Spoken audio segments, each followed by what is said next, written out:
precious word. What about us? It's a planet too.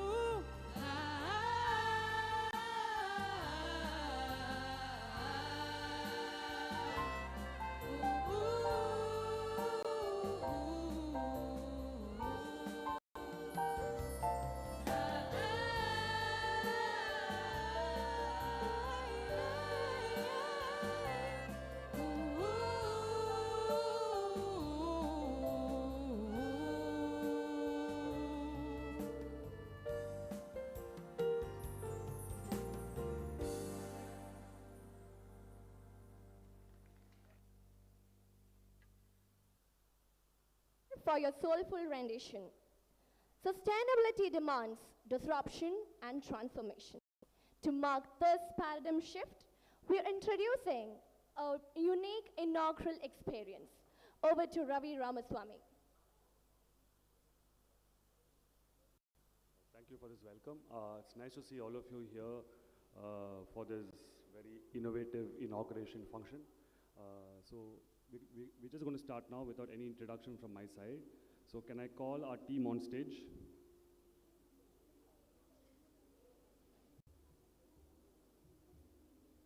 Can you come on stage?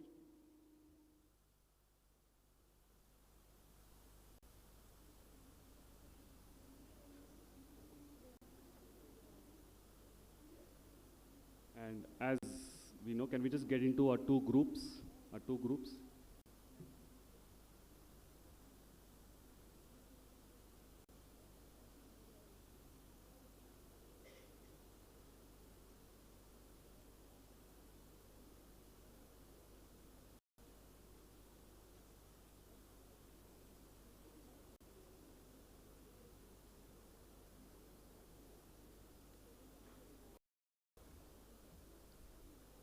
So just to give you a little bit of background about what we might do, we've all been part of a pre-conference workshop yesterday where we explored the idea of what sustainability means to all of us. Using a very innovative theater-based form. I'm not getting into what it is right now, but this is what we're trying to present. Our exploration so far. It's not the end of the exploration, it's the beginning of an exploration. So we're trying to just present it and see how we can, let's say, continue the conversations from here, from this being the starting point of exploration of sustainability, right? So, so can I get the groups, if you're ready, get into your groups, and if you can create our images of sustainability and what we might want to explore on.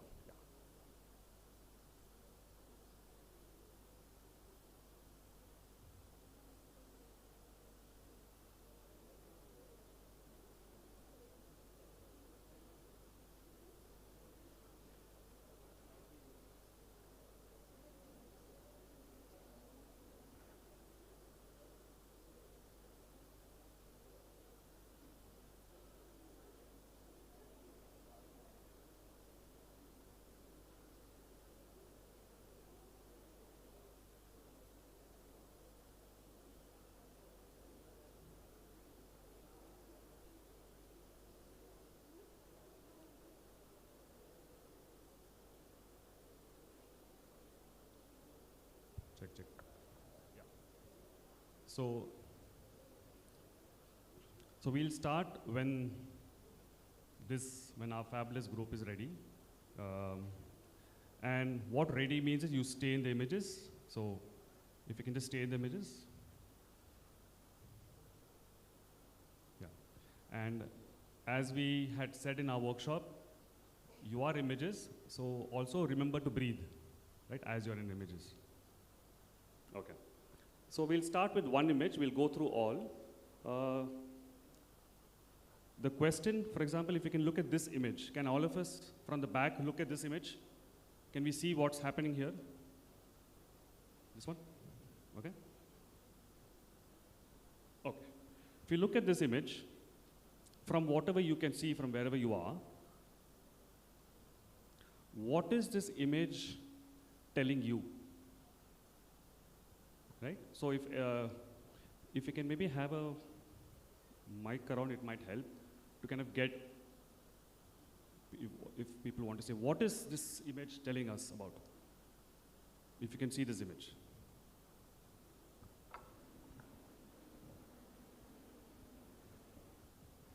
So basically, if I see people talking between each other, I'm going to come and give you the mic. It just makes it easier for me to come.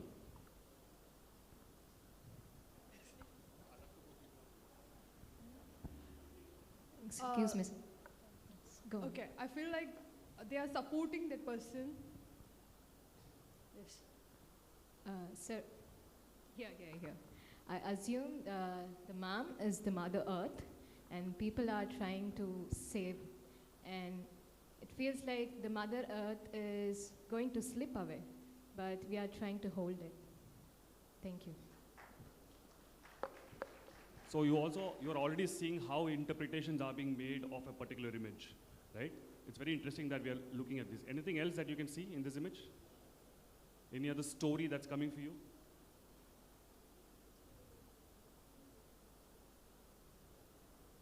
Do you want to speak? Anybody else here would like to share? Okay. Okay. I'm going to ask you all to relax. I know it's a lot of work to do. I'm going to ask you all to relax a little bit. Thank you. Let's go to the next one, just to continue this process. You can relax. Yeah. This is the image, right? From here to here is that image, the second image. And I'm going to ask you these questions about this image. What is the first thing that strikes you when you look at this particular image?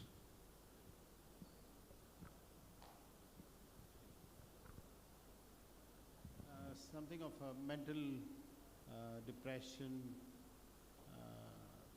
and a kind of a stress that we are going through. Stress, yeah, and that's.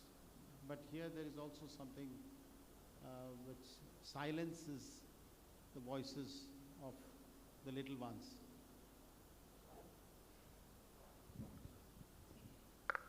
And also the general perception and the stigma that is attached to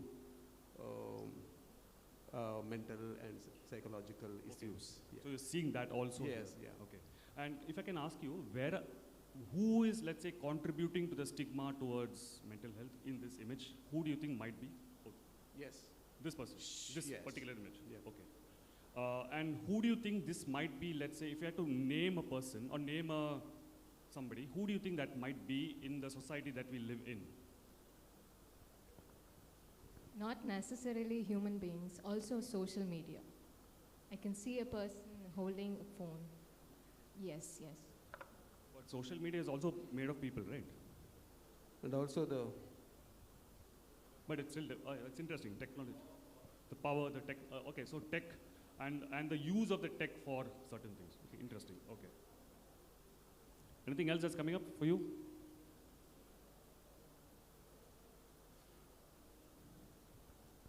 Indifference? The observers there behind give you an idea of indifference. Yeah, just a curiosity, but nothing beyond that. Not willing to help, but just a curious onlookers. A kind of a helpless situation starts from the power. It could be a leader, it could be the person who is governing, could be a leader, could be a teacher, someone who silences the voice. There is no freedom to speak, and the stress that is developed. And at the end, you can see the helpless people not able to see anything out of it. Do we see similar things happen in society outside of this hall? Do we see similar things happening, if not the same? Show of hands, how many here think that similar things happen like this in the world outside? Show of hands. That's all, I'm not asking you to speak anymore. Show of hands. Okay, thank you so much, thank you so much. Group, you can relax a bit. Thank you. And can we just move this side so we can all focus on this image? You are in this image, right? No. Okay. Can we make our image now? Yeah. Okay. Huh. So what's happening here? as a story.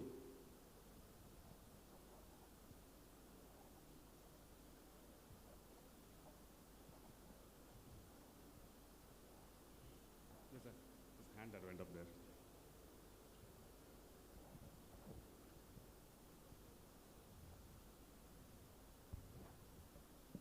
Sir, I'm presuming it's the war and violence. Okay.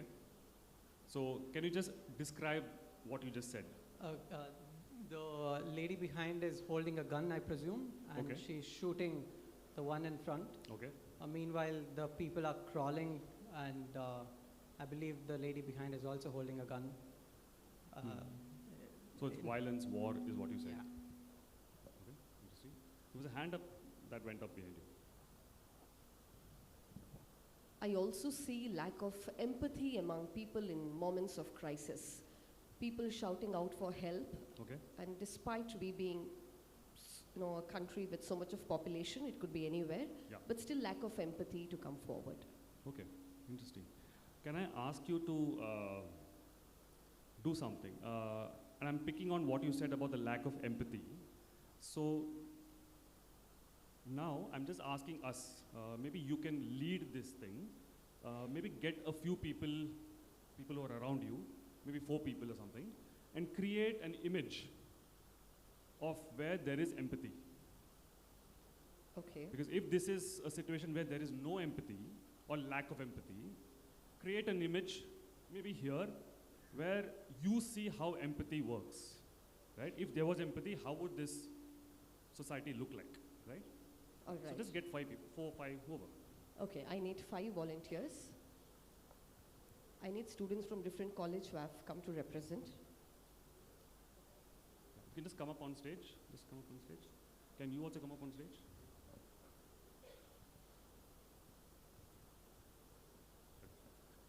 And we can move here. You just move it here. Come this side a little bit. Yeah. So Can I use the team members from this group as well? The other group? ideally from this group, Yes. second group. Or, Okay. yeah. Can you move 5 this side? of Can them. you move this side? Can all of you move this side so we are away from that group a little bit? Okay.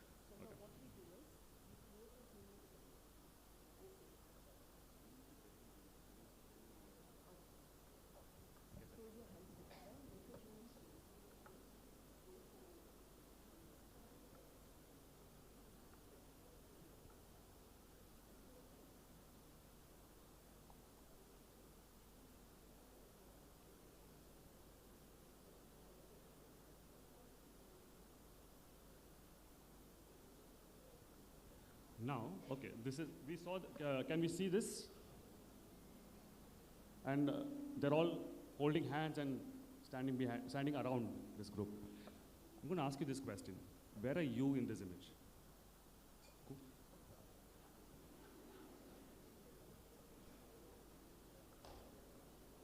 Okay. Yeah. Now the image looks very different from what it was earlier. It looks very different. There is a sense of what this means, right? Okay. So I'm going to ask, I'll just ask them. You can remain as you are. You can just remain. What do you, what kind of words come to you when you look at what's happening around? What are the words that come to you about what is now happening? Protection. Solidarity. Anything else that's coming up? Unity. Togetherness. Okay. Yeah. Okay. Yes. This also could be a negative thing I can see, no? Okay. Negatively, see something is happening inside, Yeah. and those people who are inside are not allowed to come out, and these people are, guarding them. Why not? So, obviously, from the response of the audience, they love what you said. Otherwise, people wouldn't clap for what you said. So it's interesting, and that is something that's really important to note, because how somebody sees something in front of them, right, also comes from perception, right? So it's very interesting that we have these different perceptions. What I find, I look at it positively, and I see that's not just the victims that they are protecting. Okay. They have embraced everyone. Okay. Because I think when the whole world needs healing, require the perpetrators of violence as well as the victims to be brought together somehow to bring peace. You can't just alienate the perpetrators who will always remain violent. Okay. So that is the idea that communicates by embracing everyone here. Everyone, yeah. Okay. Now nobody will clap because the people don't like this kind of And I think that is I want to kind of take this and then I want to also sum it up. Sir, I would like to help my lecturers some more. Would you mind? So, ma'am, we can also alternate this. Okay.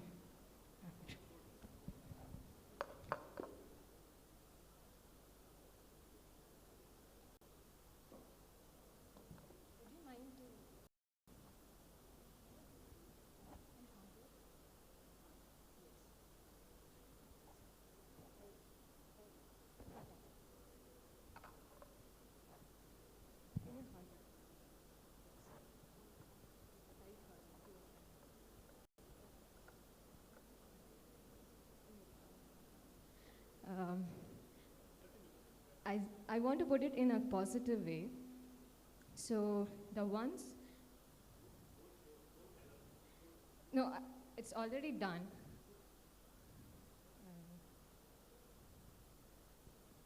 I don't have to So explain. you want to explain this now, what you did? Yes, yes. I want them to first broadly see what you have done. So I know some of these images are right at the back. We may not be able to see them, but you are free to stand also and see. You don't have to be sitting and watching this image. If you can't see, feel free to stand. Oh, perfect. You've done the work. Yeah. Okay. Yeah. Cool. So, okay, what was your intention of doing this? What was your intention? Sir, I think if I see it in, when the whole act was created, the tableau before, I could see that it was all it was not known to the world what was happening.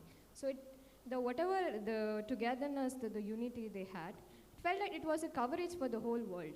What exactly was not happening, people wouldn't know that. But when we try to heal the world, we also have to heal the ones who are against the perpetuator. So we are trying to heal by hugging them and also helping them out for protection. So, yeah. Okay. Interesting. Nice thought. Yeah. Yeah. And I want to close with this idea of what it means to make the effort to do the steps that's required and not just say that somebody else will do the work. Nobody else is going to do the work for us. We need to take our steps, whatever the steps might be. It could be viewed as something different by others, and that is fine, because that is how perception works. But perception can't be the reason for us not taking the steps that need to be taken for moving from a sense of helplessness. Can we move at least a few steps forward in the direction of hope, in the direction of an idea that we might want to live in, right? What is the place that we might want to live in? And how are the steps, what are the steps that we are all taking individually, right? And that is what we were trying to kind of show as a group. What can we do? What are our initiatives for steps? And how do we engage all of us in this direction? So, can the images relax a bit? Relax. Fabulous. Thank you so much for engaging with us on this very different innovation. Thank you so much.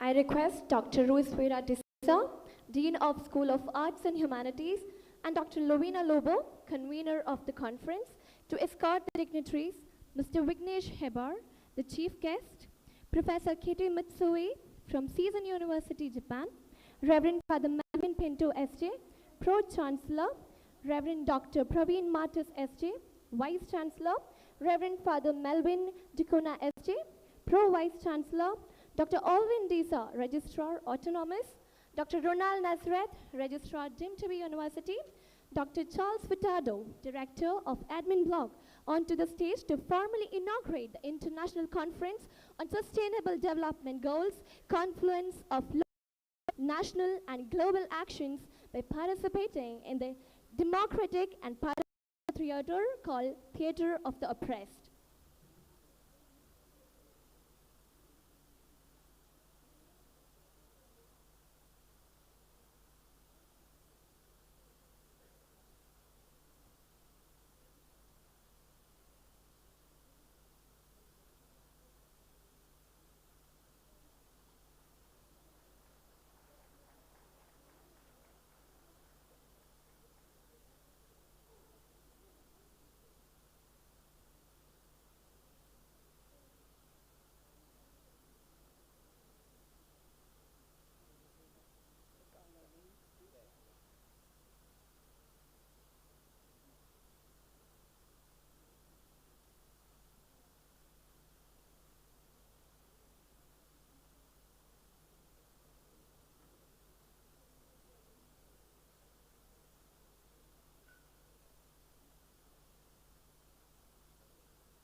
Good morning to all of you. They asked me offhand and told me to speak about the performance. I didn't know what to speak initially as to inaugurate because everything is going differently. This is not the way usually going through the inauguration. This is breaking the cliche and also coming into collaboration. What I would see is like 5 P's. One is the people. Then second that you see is also the prosperity, the peace, the partnership, and the planet. Planet is sitting next to me. She acted as planet and the climate change. If you can see, there are 4 ways of development. That is about the human, the social, the environmental, and also economic development. I think this is for all, including the Sustainable Development Goals. So that would be the introductory note for all of us to begin this wonderful international conference on Sustainable Development Goals, local, national, and global actions. God bless us. This message from our leaders paves the way for sustainability, inclusion, and collaboration. Thank you, dignitaries. And that was Ravi Ramaswamy, co-founder of the Center for Community Dialogue and Change from Bangalore, who orchestrated the inaugural message through a performance. When leaders come together to tackle the complex issue of sustainability, we can achieve a more sustainable future. It's clear that sustainability means different things to different people, evident by the diverse and creative expressions we've seen from our audience. Over the next 3 days, our international conference will provide a platform for exploring the many facets of sustainability. Through lively discussions, insightful paper presentations, and interactive sections, we'll examine innovative approaches, strategies, and solutions that can help us build a more sustainable world together.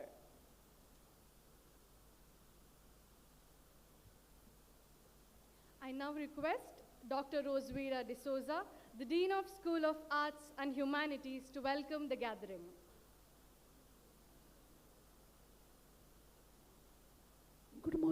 everyone. All right. I wanted to seek some help because my voice is broken, and I was telling the rector, probably this is the indication of how our health is in trouble today because we don't care for sustainability. In the morning when I got up, I couldn't even utter a word. And it is the home medicine, the sustainable ways, that was able to give me a little voice. Distinguished guests, delegates, press, colleagues, and student friends, I consider it my privilege to stand before you to welcome you to this inaugural of the International Conference on Sustainable Development Goals. By now, I'm sure we have broken the patterns. Probably the inaugural address comes first, but we have a different way of inaugurating this, and I'm sure it has given the message. Indeed, it is a satisfying moment for St. Aloysius University, and more so to the School of Arts and Humanities, to be able to contribute to the UN SD goals as nations across are rallying in the shared quest for livable world and livable planet. Often we speak of smart cities. Probably we want livable cities. It is a grand task of converging the aspirations of local, national, global community and forge a partnership for equitable, peaceful, and sustainable future. On this momentous occasion, we have amidst us our Pro-Chancellor, Reverend Father Melvin Pinto S.J., to preside over the inaugural. Father Melvin Pinto guides and nurtures the spirit of peace and sustainable initiatives at St. Aloysius institutions, and is very keen on promoting harmonious relations. You must have seen how aptly actually involved himself while giving his understanding the images on the stage. Happy to welcome you, Father. Amidst us, we have the Vice Chancellor of our university, Reverend Dr. Praveen Martis, S.J., who has been a great support behind this endeavor of international conference. Keenly, Dr. Martis has promoted a lot of initiatives in this campus to promote sustainability. Heartfelt welcome to you, Father.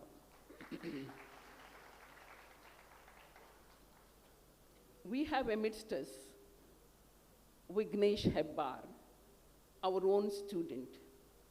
And I'm happy to say that he's my first batch of student. You might ask a question, it is 30 years now, and how was that I was able to tap him somewhere? It is because of two reasons. When Vignesh left this course, he wrote a sentence for me and he said, "Madam, I owe a huge debt to you. Though I was a very bad teacher, I felt encouraged." The second reason why I was very happy to connect with him was, it was a time of elections, student elections. The younger generation, the present generation is losing it, the joy of having student elections, unfortunately. And Vignesh Hebbar came to me, gave me chocolates. You know why? He said, our candidate has got a prime space to put up the banner. I was not able to understand what is so great about it. But this is only to get the prime spot. The student community was so happy with their candidate. I said, this is something, unimaginable. And I found that Vignesh has those sensibilities of respecting the teacher, loving the campus. I just sent a message to him in LinkedIn.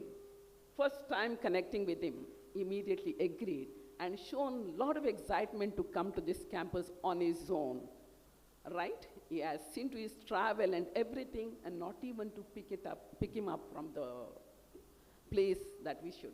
I enjoyed the way probably the students of St. Aloysius can be the spokespersons across.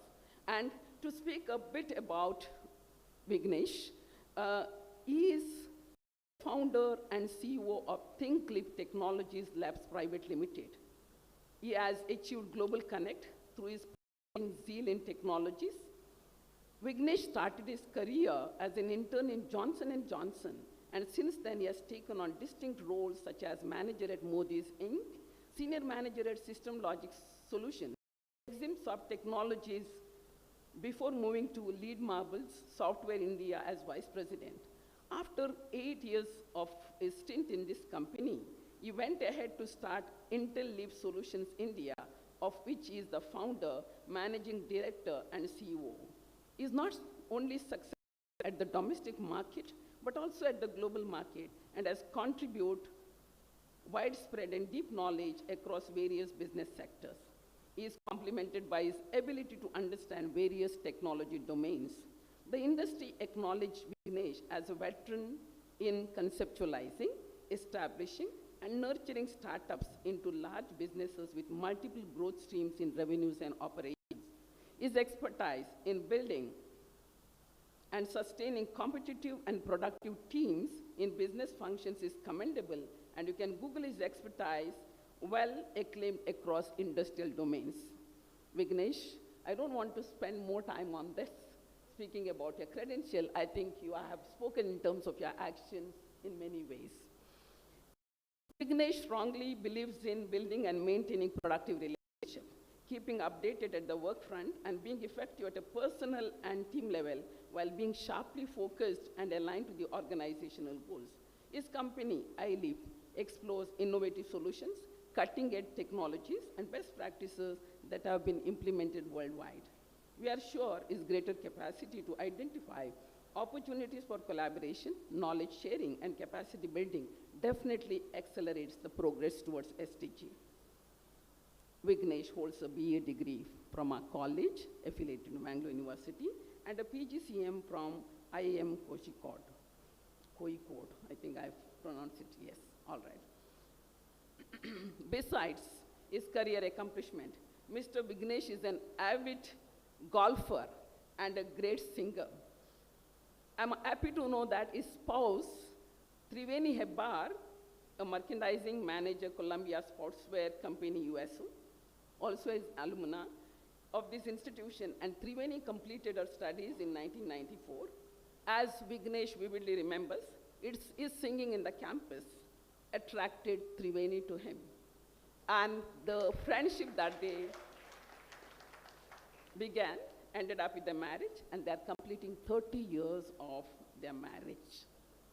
Of course, very significant today to the families as an example.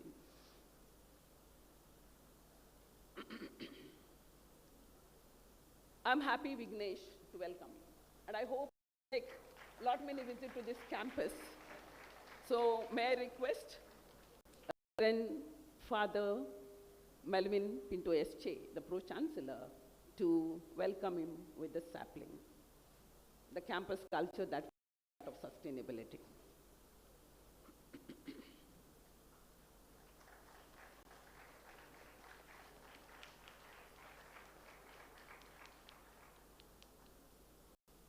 Happy to introduce and welcome Kathy Matsui, a professor at the Department of Global Citizenship Studies, Shizen University, Tokyo, Japan. Kathy teaches courses on conflict resolution and peace-related subject. Professor Kathy would be introduced in the next session as she delivers her keynote address. She has a doctorate degree from Leadership Studies Program, Gonzaga University, Washington. She has been an active agent in facilitating peace education and rallies for the 16th Sustainable Development Goal. Professor Kathy, we are happy to have you. And may I request the Vice Chancellor, Reverend Father Praveen Martis, S.J., Sapling, and welcome and give the message of sustainability.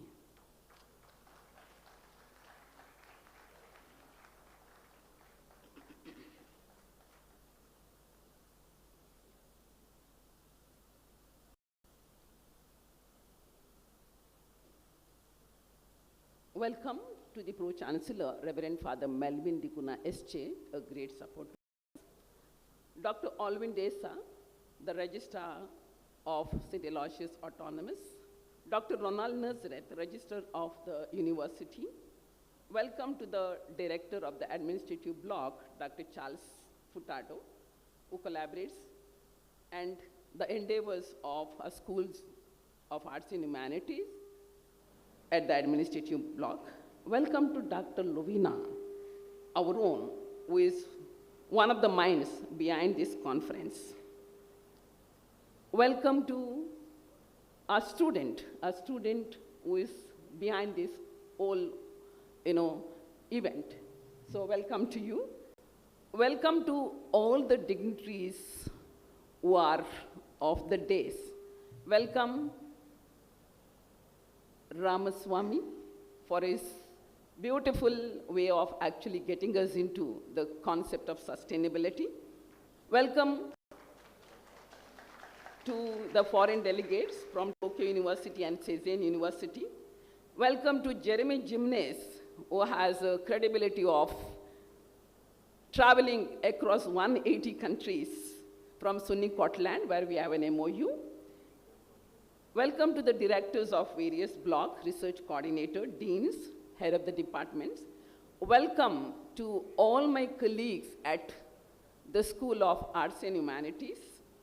Welcome to organizing committee, the convener, Madam Shalini, Dr. Sajimon, Madam Shakila, and Madam Prithvi, who have worked day and night for this conference.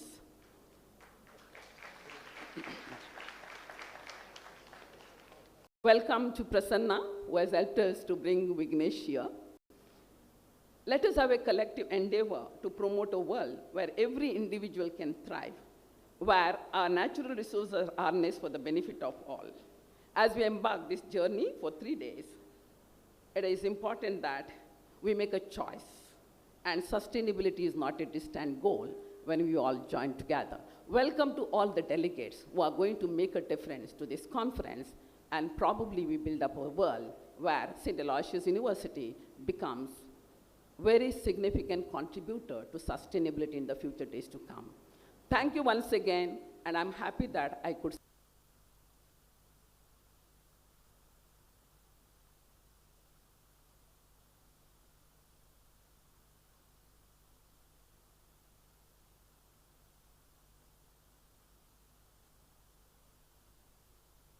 We will now have the lighting of the lamp.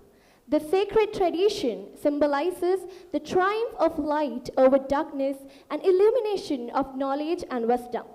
As the lamp is lit, let us be reminded of the collective power of unity, and may this light inspire us to strive toward brighter, sustainable future.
Now, we have the honor of hearing from our distinguished chief guest, Mr. Vignesh Hebbar, the visionary founder and the CEO of ThinkLeap Technologies Labs Private Limited. Over to you, sir.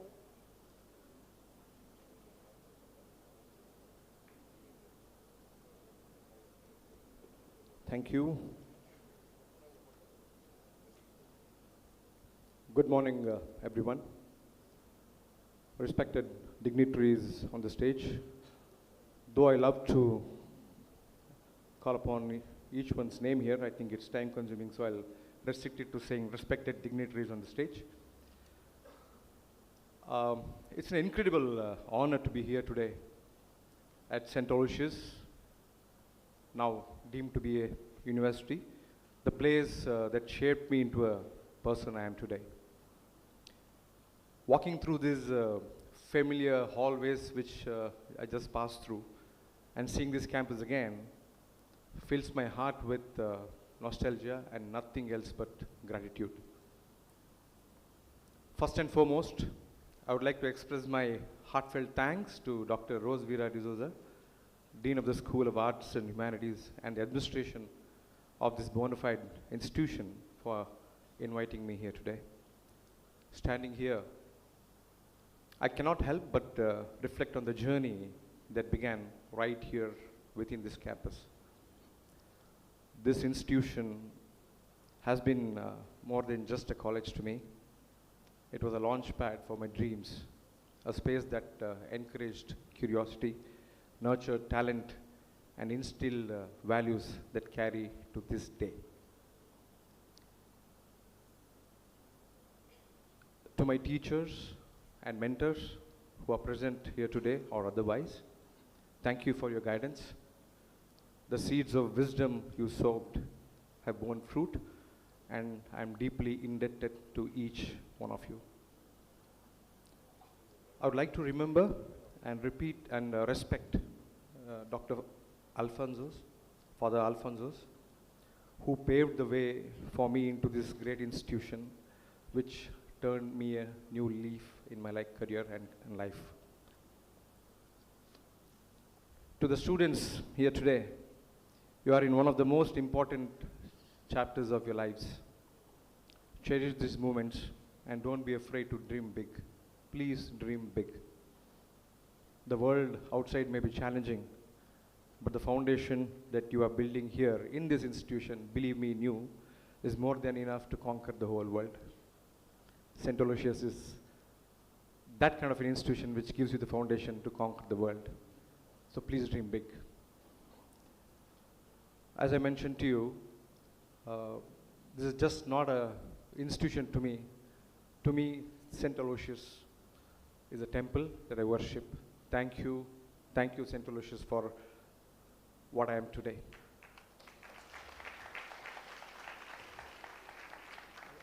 Coming to today's conclave, I should congratulate the organizing committee for having put up this wonderful show.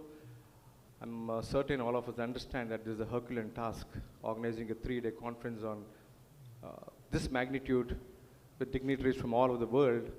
A big round of applause to all the organizing committee for coming up with this wonderful conference and conclave. So it's an honor for me to speak today on a subject and share some thoughts on the subject that holds the key to our shared future, that Sustainable Development Goals, or what we call them as SDGs.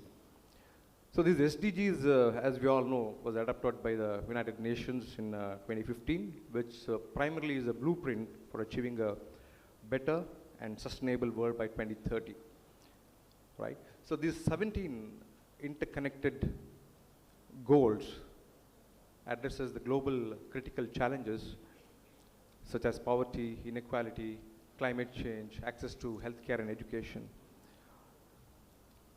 They remind us that development is just not about economic growth, but it's about ensuring dignity, equity, and sustainability for everyone in this planet. So as we reflect on the progress that we have made so far, it's clear that the responsibility lies with all of us, right? It becomes imperative and prudent for us to take the responsibility in our hands. Governments, businesses, communities, and individuals have to take the responsibility in their hands, right? Small actions, very small actions like conserving water or reducing waste or supporting local initiatives can collectively make a significant difference. I hope all of you agree with me. So being in the information technology space for several years now, I would like to throw some light on how information technology can play a role in achieving these goals. I would urge all the technology leaders across the globe to think in this direction so that we can contribute for achieving these goals. As all of us know, information technology plays a transformative role in addressing the world's most challenging goals that the SDGs are here for. From the 17 goals that are listed there, I can clearly see 9 of them where technology can play a crucial role. Let's look at one by one. We'll first look at SDG 1, that's eradication of poverty. Technology can enable digital financial inclusion through mobile banking, payment platforms, and microfinance solutions. So these tools provide undeserved communities with access to financial resources, and it can open economic opportunities. The second one, the quality of education, which is the 4th SDG that's listed. Well, here is where technology companies can really contribute across the globe. E-learning platforms. Today we have plenty of e-learning platforms, but they're all commercial and for profit-oriented. So we have to look at building e-learning platforms that are non-profit, non-commercial, and mobile apps that can make education accessible to remote and marginalized populations. Right, tools like AI-empowered personalized learning systems that can adapt to individual needs can help give education effectively to those marginalized populations. We are a startup. We are looking to grow in the next couple of years very big. I am very certain and I'm very, very confident that in moving forward, I will take the initiative of creating such platform to at least one place within the state or in the country, and then offer it as a AI-powered education software, which could be used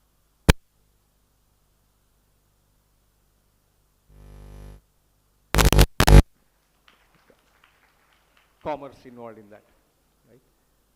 The third one is gender equality, which is SDG 5. The software applications and information technology solutions empower women by providing platforms for entrepreneurship, skill development, and networking. So these digital tools also enhance awareness campaigns to address gender-based violence and inequality. And the 4th SDG that we can look at is clean water and sanitation, which is the SDG 6. The software systems developed can monitor water quality, manage water distribution, and predict shortages through IoT and data analytics. IoT is Internet of Things. So these technologies can optimize resource allocation and prevent waste, big time. The 5th one is affordable and clean energy. Energy management software, which is becoming very, very popular across the globe now. It facilitates the efficient use of renewable energy resources. Smart grids and again Internet of Things devices help optimize energy distribution and consumption to a great extent. The next one, the 6th area of opportunity where information technology can provide a transformative role is decent work and economic growth, which is the SDG 8. Now, software platforms like e-commerce and freelance marketplaces create jobs and they can expand economic opportunities, right? So automation tools also enhance productivity while reducing resource wastage. The seventh one, we can look at the sustainable cities and communities, which is SDG 11. Urban planning tools becoming very popular in the recent times, and smart city applications, to be specific. They optimize transportation, reduce congestion, and minimize pollution. So technology also supports disaster preparedness and response systems. The eighth area that we can look at is climate action, which is SDG 13. So climate modeling and prediction softwares are coming up. They help track environmental changes and devise strategies to mitigate the effects of climate change. So these apps also raise awareness about sustainable lifestyles. You have to remember that. And the ninth one, and the last one where IT can play a big role, is a partnership for the goals, which is SDG 17. So software, as we are aware, software technology and information technology applications facilitate global collaboration through data sharing platforms, virtual communication tools, and project management systems. So these technologies enable partnerships that address cross-border challenges that can be worked and handled together. So, in conclusion, information technology of software applications facilitate global collaboration, and this technology bridges gaps, it drives innovation, and enables scalable solutions to achieve these SDGs. However, for these tools to be effective, they must be inclusive, accessible, and ethically designed. So by leveraging software for sustainability, we can accelerate progress toward a better and more equitable future. Along with this, all of us must also emphasize on innovation and collaboration. The solution to all these challenges will not come from working in isolation, but from partnership that combine resources, expertise, and determination. So together, we can empower communities, protect our planet, and leave no one behind. So let's commit ourselves to the vision for a sustainable and equitable future. Remember, the clock is ticking, but with collective actions, these SDGs are pretty much within our reach. Let's all come together, join hands, and work together to create a world we are proud to pass on to the next generation. Thank you.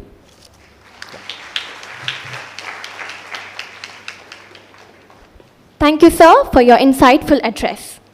It is with great honor that we have with us today a visionary leader whose dedication to education serves as a lighthouse of inspiration. I now request Honorable Vice Chancellor, Reverend Dr. Praveen Martis S.J. to set the tone of the conference.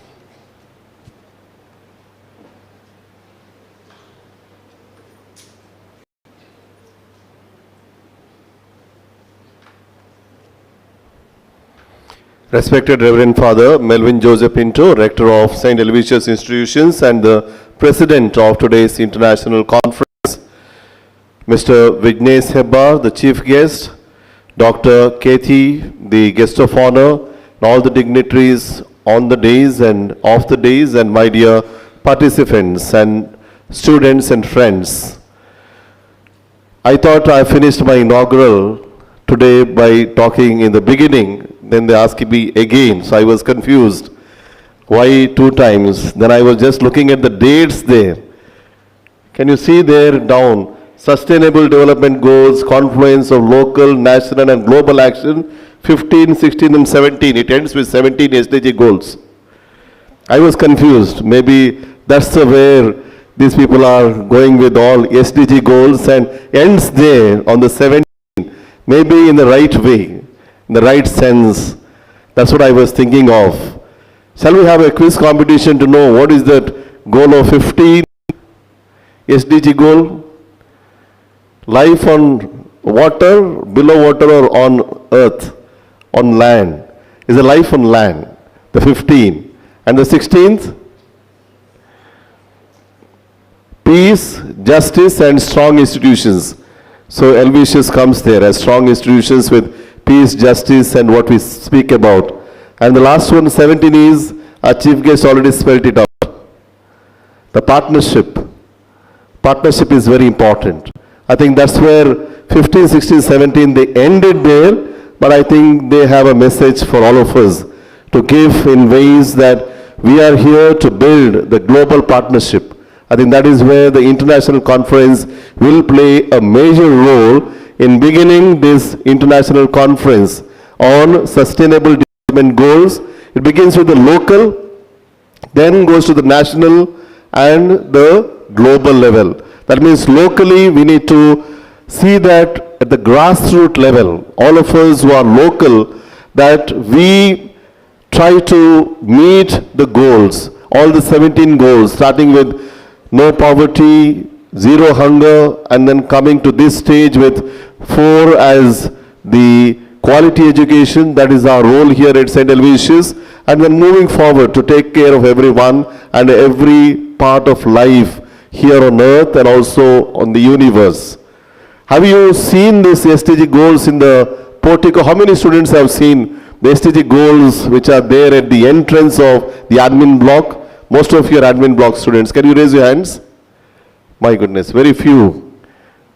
Okay, now it's your responsibility today. All of you have to go there and see that. Okay, SDG goals, just not speaking, but that they are there at the entrance to achieve that goal from 2015 to reach that 2030. Can you all promise me on this International Conference Day that you all see? I'll come to each of your classes and find out whether you all know. But memorize all these 17 goals. They're also in English as well as in local language, in Kannada. They're generally not in local language. You have put it also in the local language. To know that locally it is very, very important for us to understand. It has to begin here, right here as we start the conference at the local. And then national level by sharing resources and also the advocacy. That is very, very important. We have to play a major role. And today we have got global partners here from Japan, from Sunicotland, from USA, and also from Spain. And 3 countries and people all over the world are represented through these countries, and we are trying to promote it at the global level. How can we do that more effectively? I think that is important. I'm sure in these 3 days, you engage yourself, deliberate on these important aspects, all these 17 SDG goals, and see how they are really attainable in another 10 years, another 6 years times. 2015 we started, how far we have achieved up to 2024, and then going up to 2030, how do we achieve them all? See that we achieve at the local level, national level, and also at the international level, moving forward at the 4 dimensions that I said in the beginning, the human, the social, the environmental, and also the economic. I would like to thank the organizers of the School of Arts and Humanities. They have been working at it from last 6 months to have this wonderful international conference today. I would like to thank them and also wish them all the best, and wish all the participants and all of you all the best, so that we truly come out with actionable goals and attain them by 2030. Thank you. God bless us.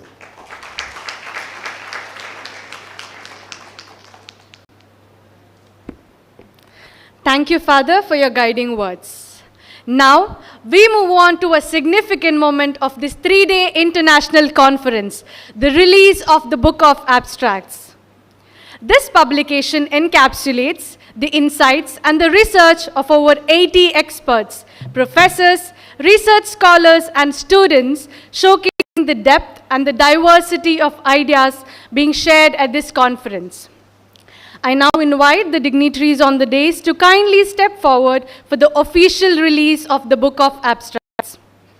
I request Professor K.T. Matsui, the chief guest Mr. Vignesh, along with Reverend Father Melvin Pinto S.J., the Pro-Chancellor, Reverend Dr. Praveen Martis S.J., Vice Chancellor, Reverend Father Melvin Dikunna S.J., Pro-Vice Chancellor, Dr. Alvin Desa, Registrar Autonomous, Dr. Ronald Nazareth, Registrar deemed to be University, Dr. Charles Furtado, Director of Admin Block, Dr. Rosevira D'Souza, Dean of School of Arts and Humanities, Lovina Lobo, convener of the conference, to officially release the Book of Abstracts.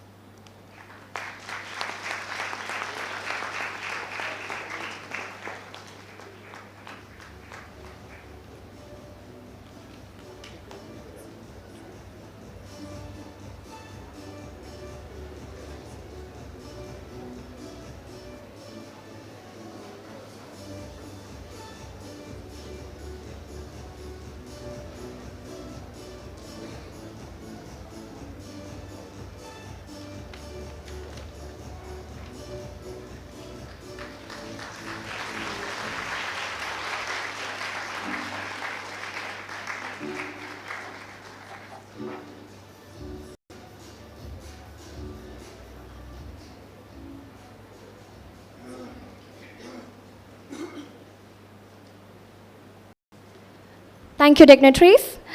It is with great joy that we welcome a distinguished leader whose unwavering dedication and vision continues to shape the future of our institution.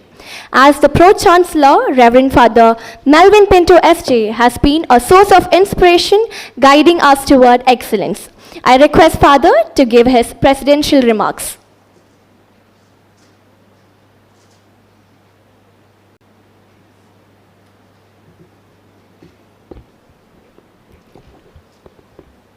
Dear Mr. Vignesh Hebbar, the chief guest, Professor K.T. Matsui, the guest of honor, the other dignitaries on the days and off the days, the participants of this conference, and my dear students, I really feel very privileged to be present here this morning and to be part of this international conference.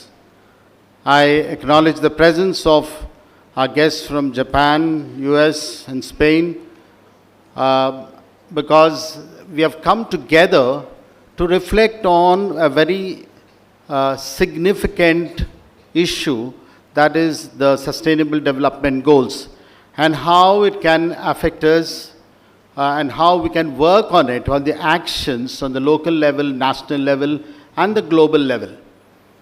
It's interesting when people ask, how are you? And how are you actually is a greeting. But then, how are you? You say, fine. Supposing you have got some kind of a, let's say, a fractured hand, people ask you, how is your hand? They forget about asking, how are you as a person? They don't realize that the hand also matters to the person. And if there is even a slight injury on part of your body, the whole body suffers. This is something that we fail to. We may apply a band-aid on the finger if it is cut, but the whole body suffers. If we understand this way, I suppose whatever happens anywhere in any part of the world, we should feel affected. And this should be something we know that it also affects each one of us. There's a fire in Los Angeles. We read it in the papers and we think nothing is wrong with us. Everything is fine with us. No, it affects us. It affects the planet Earth. It affects those peoples and their lives. There's a war in Ukraine and Russia or in the Middle East.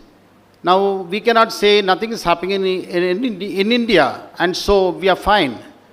Not at all. Somehow it affects the economy, it affects the earth, and so the sustainable development that has to happen all over the world. And so we cannot say things are not going on well. And so, there is nothing that we can do. Everybody has to play their part.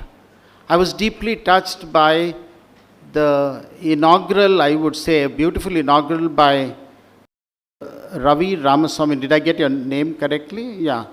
And I like the way you presented those images, because those images conveyed so many things. You got all of us involved in it. It is not that you presented something and we just, were left in the lurch there. It was something that touched our hearts. And they said, all of us can do something to change it. And I was happy that you invited everyone to, to come and change things and do something, to say how we could make a difference. Even after doing that, people can have perspectives, different perspectives. Nothing wrong in it. I suppose we look at things differently. When you look at things differently, instead of prompting you to not act, it has to, somehow get you involved in doing something. And this is typically of what should happen at a local level. And when we put our house in order, I suppose we can expect the world to change. And so each one of us, we just don't come for a conference, like the atmosphere, go through the program and listen to the talks and go home and do nothing. I suppose this conference has to affect our lives.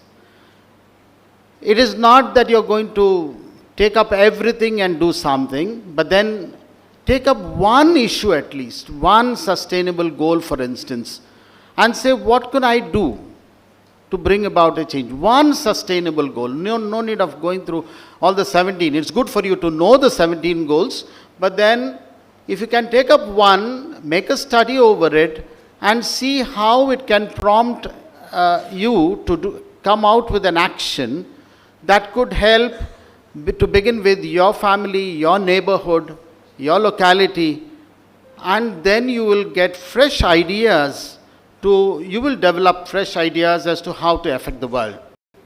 I thank Mr. Vignesh Hebbar, an alumnus of this institution, who give us ideas how IT could help also, and new innovations and technology can come to a help of these sustainable development goals. If everyone were to think that way, that I want to have a startup, I want to have something new that I can envisage, which is going to help the world, I'm going to contribute to this world and to the sustainable development goals, I suppose this world would be a different place. That is the way we show that we get connected. Today we speak more and more about the global citizenship, especially in the Jesuit education everywhere, on all parts of the world.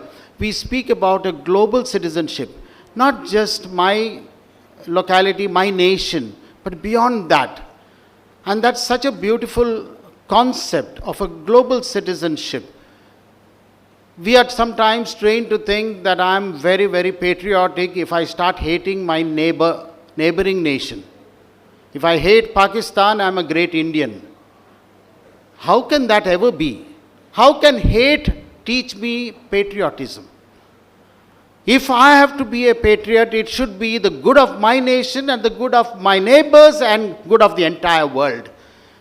Unless we develop this kind of a concept, we will be still fighting wars in this world and still creating conflict and never ever think of peace.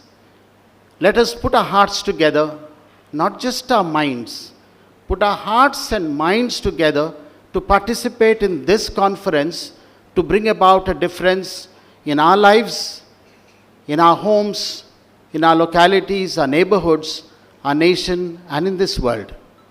God bless you all. Thank you.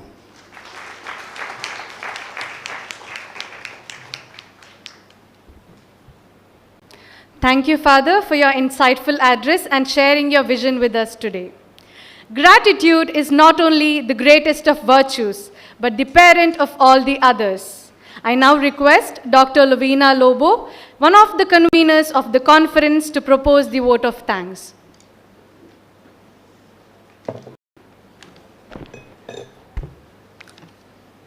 Dignitaries on the days and off the days. On behalf of the organizing committee, it is my privilege as the convener of this international conference to extend our heartfelt gratitude to everyone who have graced this inaugural program with their presence. First and foremost, I express my profound gratitude to our Pro-Chancellor, Reverend Dr. Melvin Pinto, S.J., for presiding over this event. Father, your guidance and unwavering support has always been a beacon of strength for us. Thank you for your inspiring words that has set the tone for this conference. Thank you, Father. We are deeply honored by the presence of our distinguished alumnus, Mr. Vignesh Hebbar, as the esteemed chief guest for this occasion. As the founder and CEO of ThinkLeap Technology Private Limited, Mr. Hebbar's remarkable leadership and contributions to technology with a focus on sustainable development has been a source of inspiration to us all. We are sincerely grateful for your thought-provoking words, which has profoundly motivated us, especially our young minds among us. Thank you for taking time to join us and making this event truly enriching. Thank you, sir. I request our student coordinator, Mr. Austin Rodriguez, to hand over memento as a token of our appreciation and gratitude to Mr. Vignesh.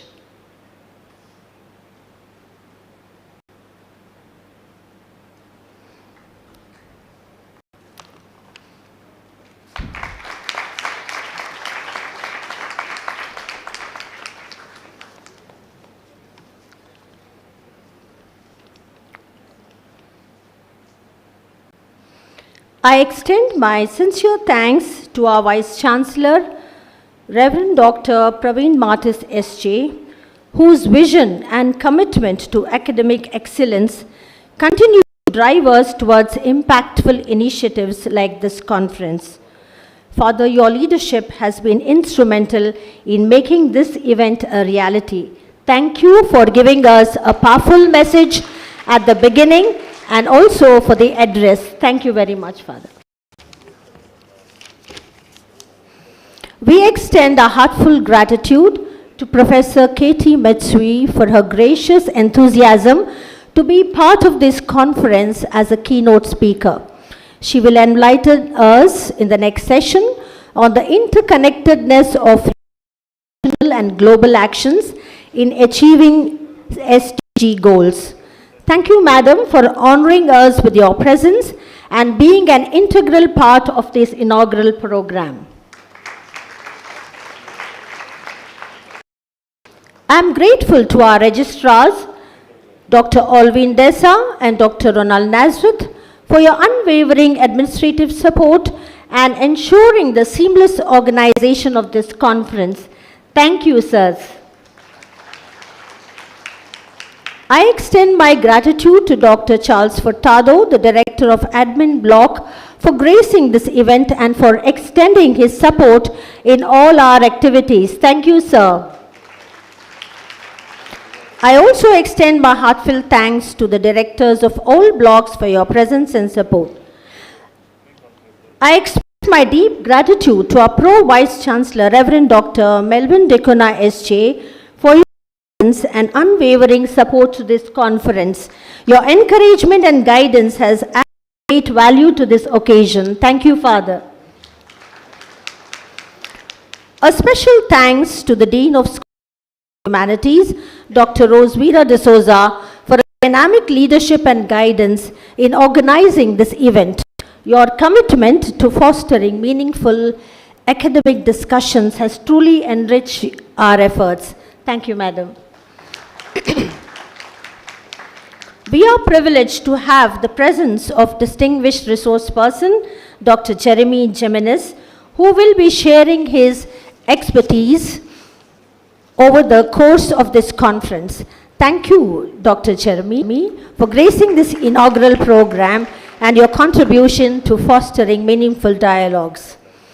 To all the participants and delegates, to all our international participants and delegates who are present here from Japan, and all those who are present online, we are having live streaming. So all those who are present online from Japan and Spain, thank you so much for being part of this inaugural program. And also a big thanks to all our national and local participants.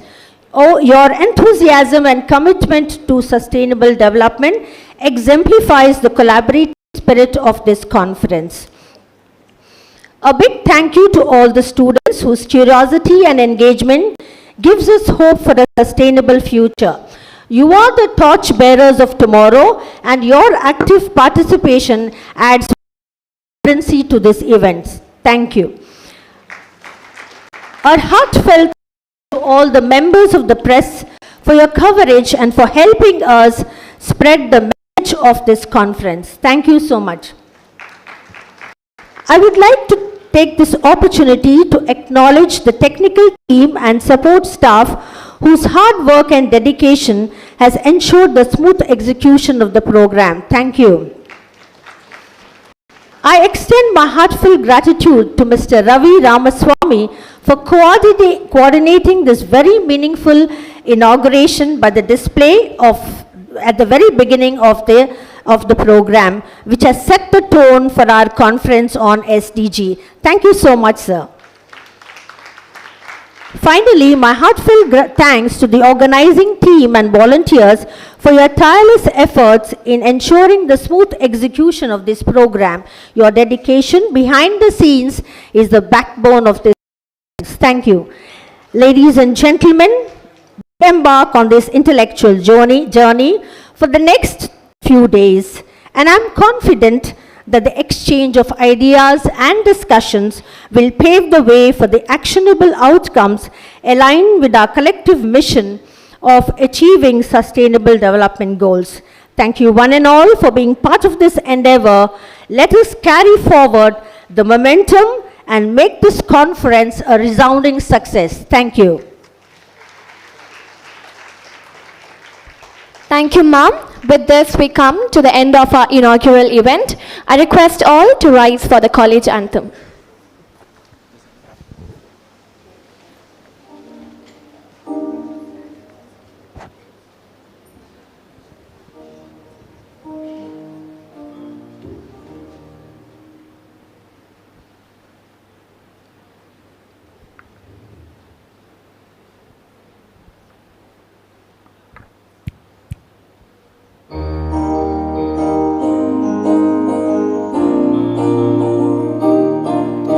Let's raise a joyful chorus, loud and glad your hearts outpour.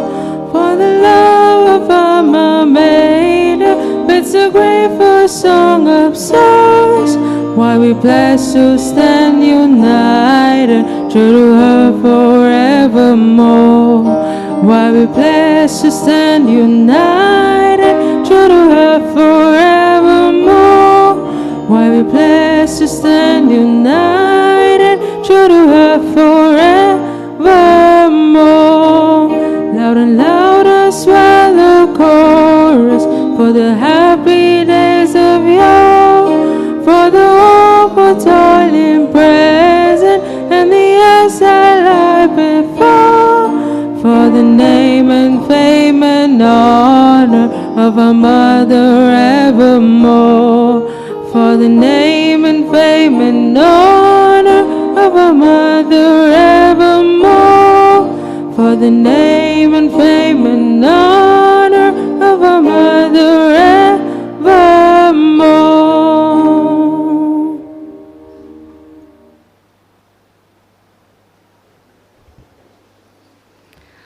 Thank you, dignitaries, faculty members, and students for your cooperation and active participation throughout this inaugural event. Now, it's time for a short tea break. I request everyone to kindly reassemble in this hall after 15 minutes for the keynote address.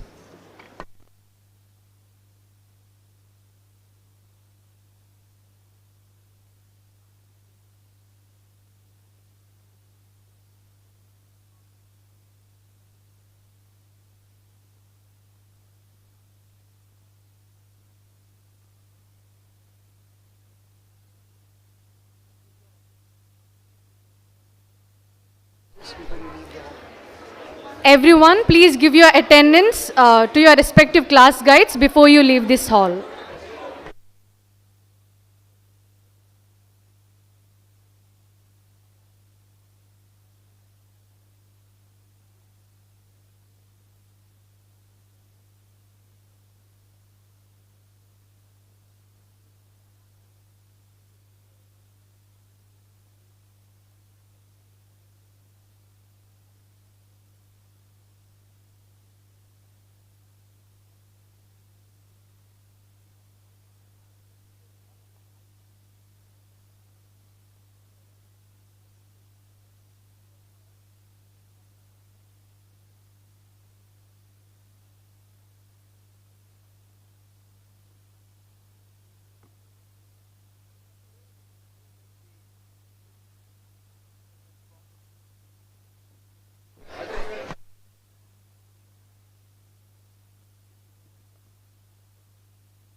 Once again, a warm welcome to our international, national, and local participants, delegates, students. I suppose the inauguration has definitely set the tone for the next 3 days of discussions and deliberations. Well, I deem it an honor to introduce Professor Katie Ramos Matsui, who is in her second midlife, a name to reckon with in peace education, truly global, carrying a colorful combination of Japanese, American, and a Filipino gene. Professor Katie received her PhD from Gonzaga University, Spokane, Washington, USA, on leadership studies and organizational theory. She is currently a professor at the Department of Global Citizenship Studies, Seisen University, Tokyo, Japan. She teaches courses on conflict resolution and peace-connected subjects. She also works with peace researchers and educators internationally in International Institute on Peace Education and Global Partnership for Prevention of Armed Conflict. As a peace educator, she closely works with Northeast Asia Regional Peacebuilding Institute, train participants from Northeast Asia to facilitate peace education activities.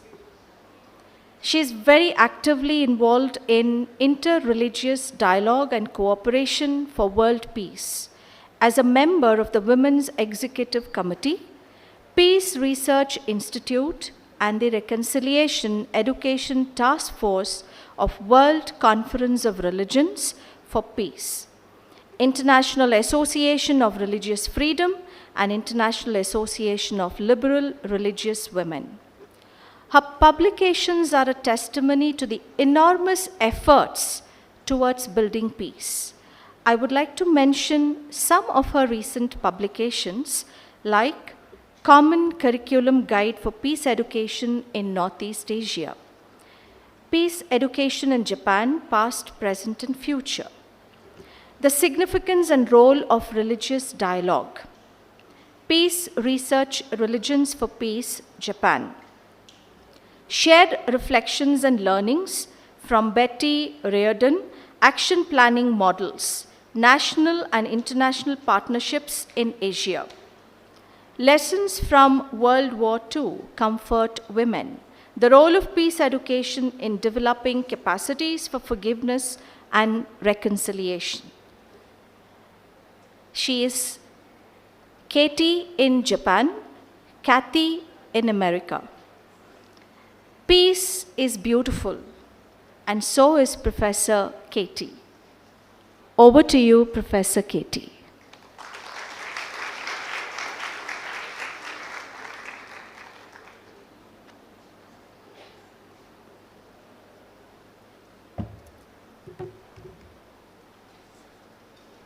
Thank you very much for the introductions. Dignitaries and conference advisory committee members, conveners, organizing secretaries, educators, researchers, students. I am very honored and grateful to be given this opportunity to be here for this significant conference for the future of the world.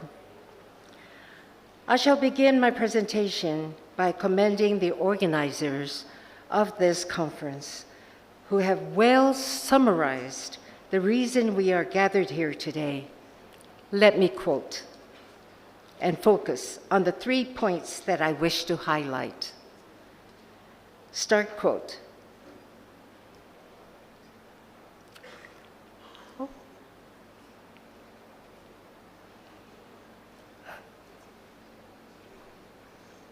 Where's oh.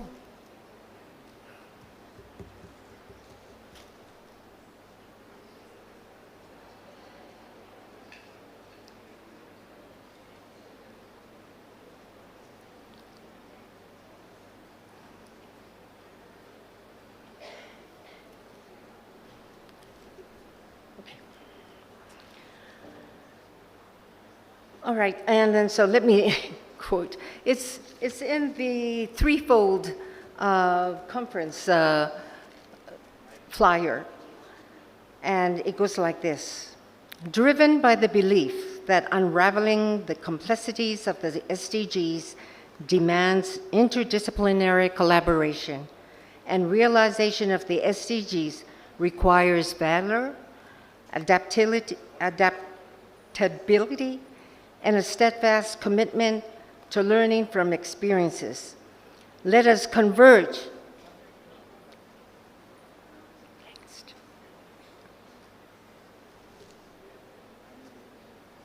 Oh, well, okay. Well, we're not doing very well as a team. Okay, I'm not there yet, but it's okay.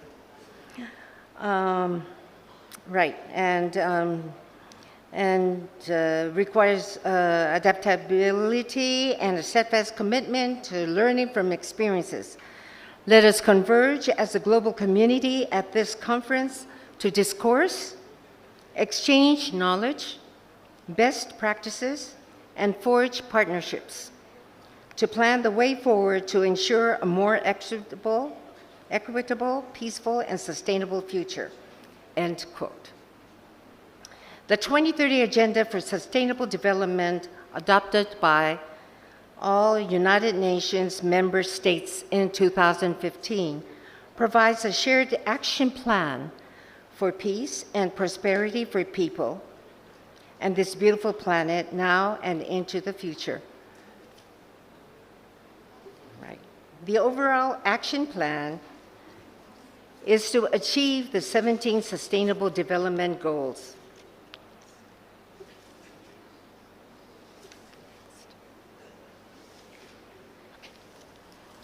The first highlight to focus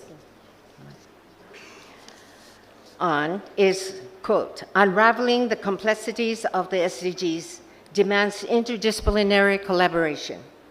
Interdisciplinary collaboration is needed to face the challenges of the 21st century, which are the challenges of the VUCA world, V-U-C-A, a world that is volatile, uncertain, complex, and ambiguous. The United Nations states that for peace and prosperity for people and the planet now and into the future, there are at its heart the 17 Sustainable Development Goals. Now that we have reached the second half of the journey to 2030,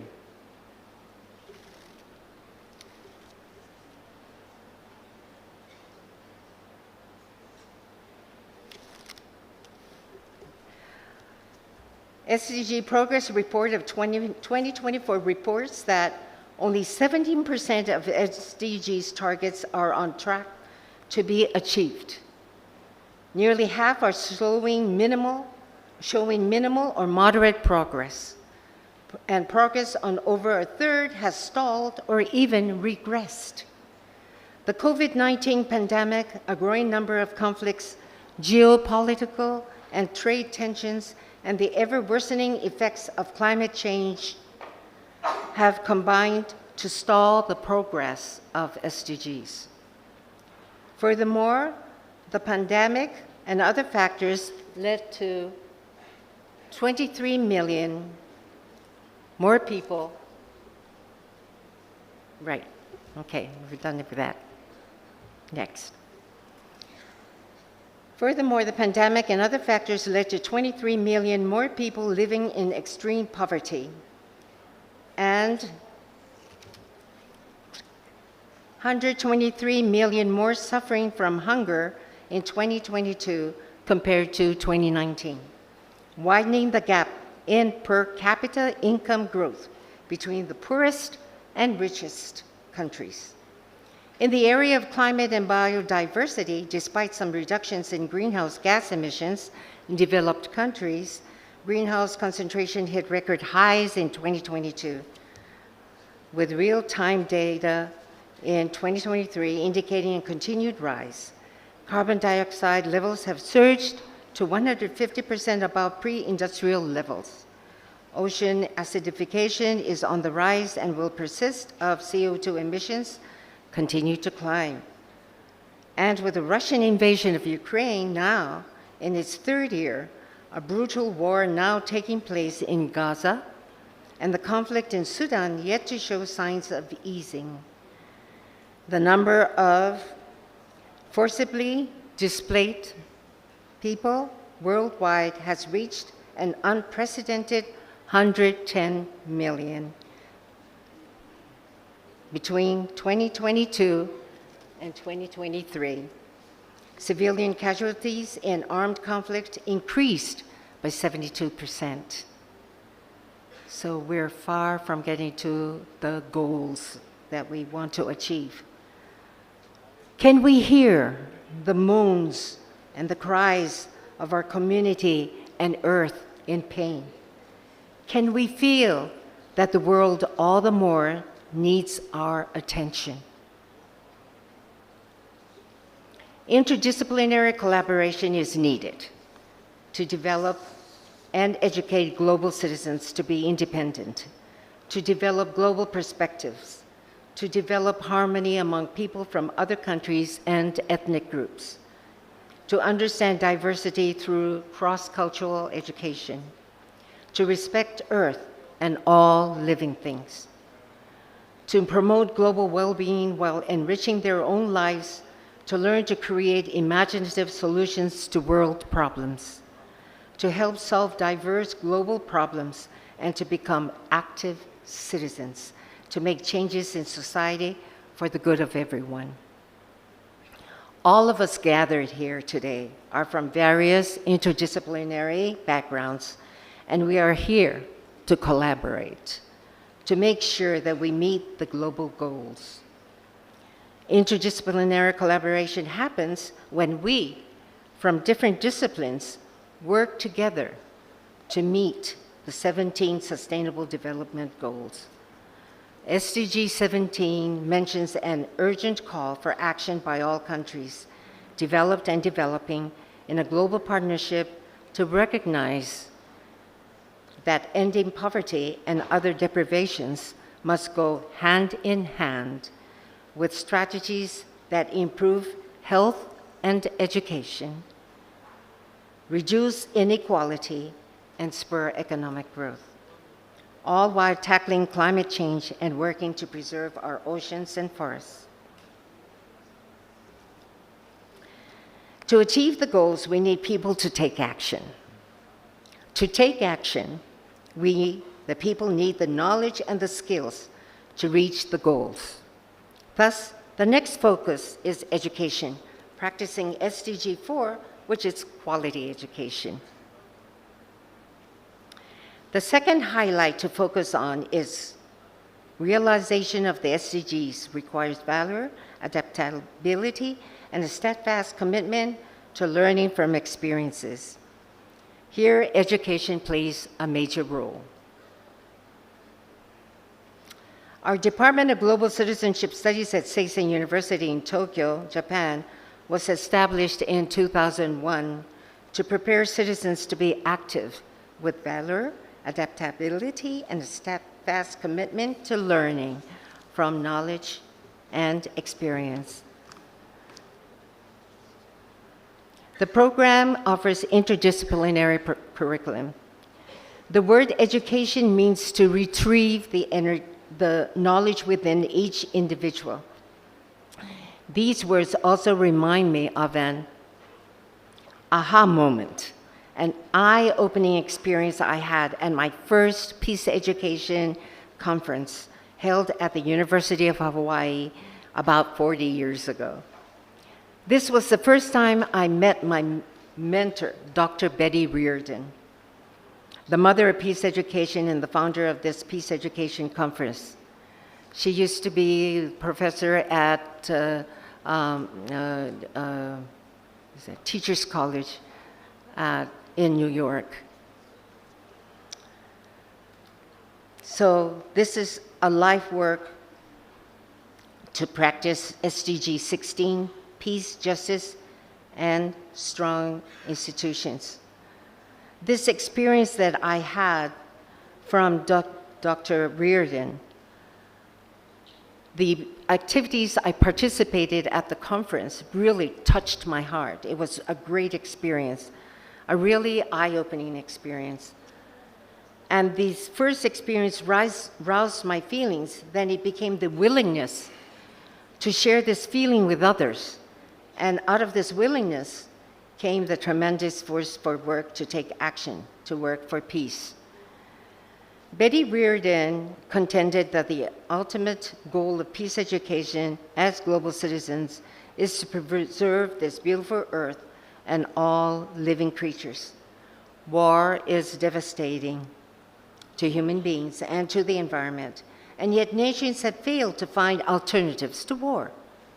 Peace education programs, which I could call this global citizenship education from here on, endeavor to construct a mechanism of prevention rather than preemption. The outcome of the education may not resolve the tense situations in war zones of the world, but it may be that education for the young is to realize that every individual has a choice to resolve conflict nonviolently, and that choice rests upon us. We can choose to have war, but we can also choose to have dialogue and transform structures without violence. We can dismantle the structure of the society we live in to make it a safe and secure place where we can enjoy peace and adequate standards of living. The United Nations defines the culture of peace as a set of values, attitudes, modes of behavior, and ways of life that reject violence, prevent conflicts by tackling their root causes to solve problems through dialogue and negotiation among individuals, groups, and nations. Declaration and Program of Action, and this is the Declaration Program of Action on a Culture of Peace. In this world where violence still prevails, there is a need for education that teaches the citizens of the world to achieve a culture of peace.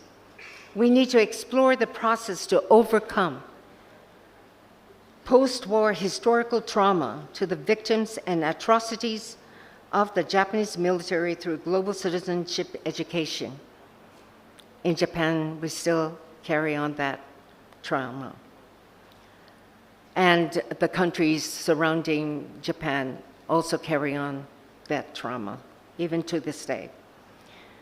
Furthermore, in order to prevent such atrocities from happening again in history, an effort to transform the mindset of maintaining war as a lawful way to achieve national security, to focus on the needs of human security.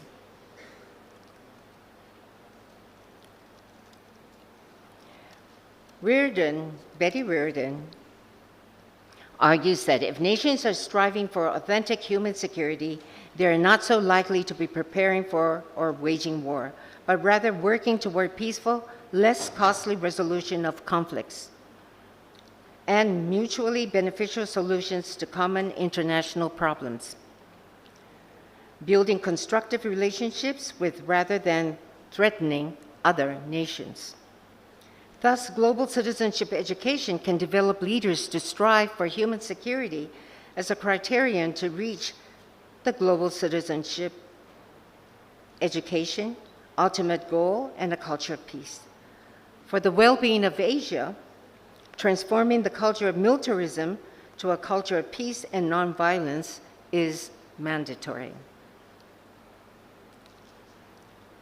David Adams defines that a culture of peace is an integral approach to preventing violence and violent conflicts and an alternative to the culture of war and violence based on education for peace.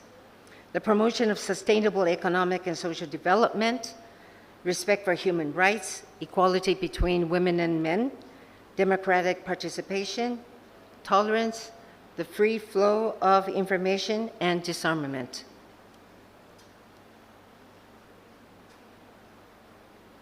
Betty Reardon suggested that building a culture of peace depends very much on education, because education in our contemporary world is the main carrier of culture, Only education can enable societies to understand the culture of violence, which has blighted our past, debases our present, and threatens our future.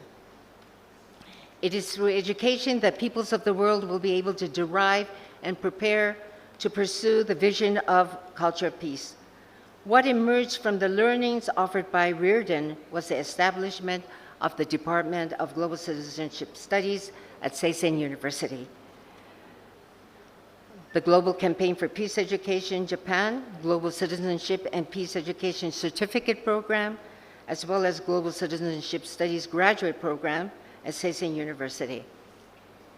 And also, Northeast Asia Regional Peacebuilding Institute, which I will call NARPI from here on. I will share with you how Global Citizenship Education at Seisen University and NARPI develop peace leaders to build a culture of peace and the impact the program brought to the participants of Northeast Asia. Global citizenship education programs endeavor to educate and transform the social structure of society, which would include protecting the benefit of the less privileged, transforming structures without violence through dialogue, and preserving this beautiful earth. Transformation needs to be done at all levels of every institution, from the individual to the highest level of government, to secure a safe place where there is peace and adequate standards of living. The process of learning through experience is the valuing process of global citizenship education. Knowledge, in other words, touching the mind, is our cognitive skill. We can seek knowledge through history, through what has been practiced in the past, and acquire skills from the leaders who change the world without using violence. Skills leading to feel means touching the heart, our affective skill. It is an affective strategy that touches the heart. We can learn alternative solutions by using our skills to imagine, think, create, and practice. We need to feel with our 5 senses what is happening around us, our community, our country, and the world. We are all a part of it. We need to open our ears and hear the moaning cries, feel the pain, and face the same direction toward our mutual future. Skills to take action are needed. Thus, action occurs when the mind is activated and the heart is felt through hands-on experience and the stories heard. With knowledge, we can think, and with empathy, we can feel. Then we are compelled to take action. Action to change the world to a better place, a world filled with love and respect for each other. We have the right to live. Above all, we have the right to peace. We want to live peacefully. Last year in September, 13 of my students, together with our chaplain, Reverend Arun Prakash D'Souza, visited St. Aloysius University and enjoyed an exchange opportunity with the students here. Here's a report that students wrote as the result of the research they conducted in India.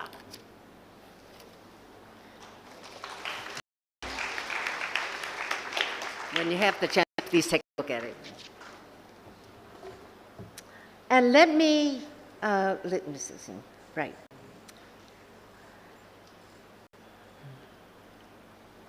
And this is a report that students wrote as a result of research they conducted in India and record of the numerous exchange programs they had with the students of various institutions. They conducted research beforehand according to the topic of their interest, such as environmental issues and education in India. Let me share with you a comment from the students, Manami Amekawa, who participated in this fieldwork program. And she says, and this is recorded in that report book, I believe there are 2 ways to enjoy travel. One is to take the time to learn about the destination in advance and enjoy the place through knowledge. The other is to accumulate local discoveries without preconceptions and back them up with knowledge after returning home. And I prefer the latter. I always go on a trip with a loose motive and come back with my own curiosity to savor the experience. Then I gather information as if I was asking about my own experiences. This time, too, it was that kind of field work.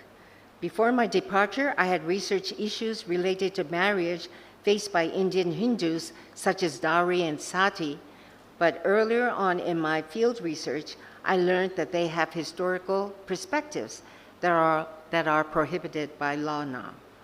From there, I deepened my understanding of the current situation through dialogue with local university and high school students. In addition to research, life in the region was full of stimulus and things I was seeing for the first time, and I tried to absorb and experience everything while asking for explanations from the local people.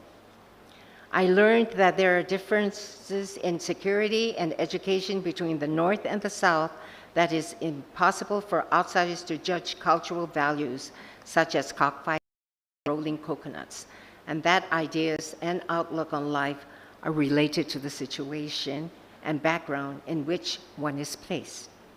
I think it was because I maintained an attitude of learning.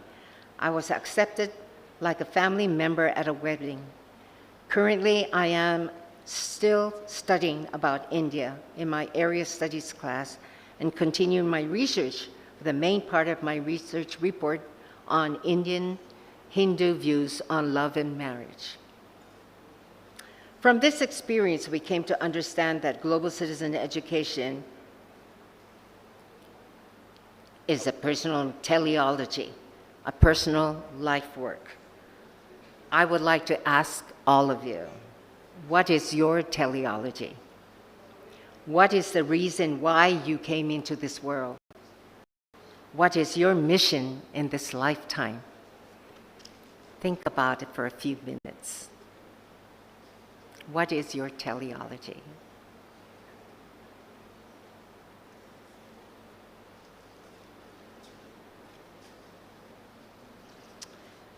Next, let me share with you the significant impacts and how a peace-building program education offered to educators and non-governmental organizations can transform the negative feelings and mindsets of the people of Northeast Asia towards the Japanese people and government. I don't know if you're familiar, but even after World War II,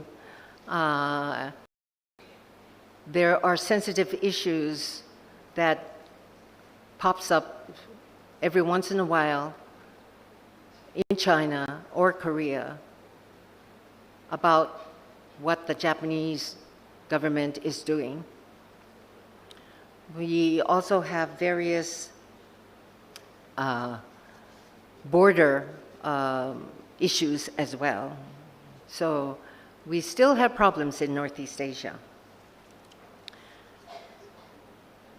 So there's a need to identify peaceful methods for establishing a foundation for reconciliation and diplomatic relations, and global citizen education can be this peaceful method. The issues presented here will first introduce a vision for a culture of peace that came out of Betty Reardon's peace education theory and methods, and describe what Northeast Peacebuilding Institute NARPI is and the purpose of its establishment. NARPI is designed to educate peace leaders to build a culture of peace and to transform the potential sources of conflict in Northeast Asia into a resourceful region of collaboration and peace. More than 70 years have passed since the end of World War II. Yet to this day, the Japanese government has been the focus of criticism for not taking adequate responsibilities for the military atrocities committed in the past.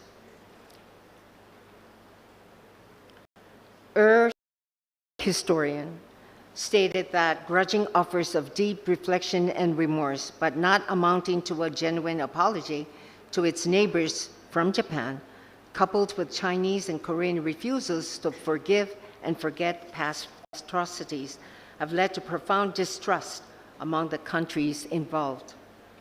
Furthermore, argued that Japan's refusal to officially apologize for the wrongdoings done during occupation and military aggression would be an obstacle to establishing a good relation between Japan and its neighboring countries.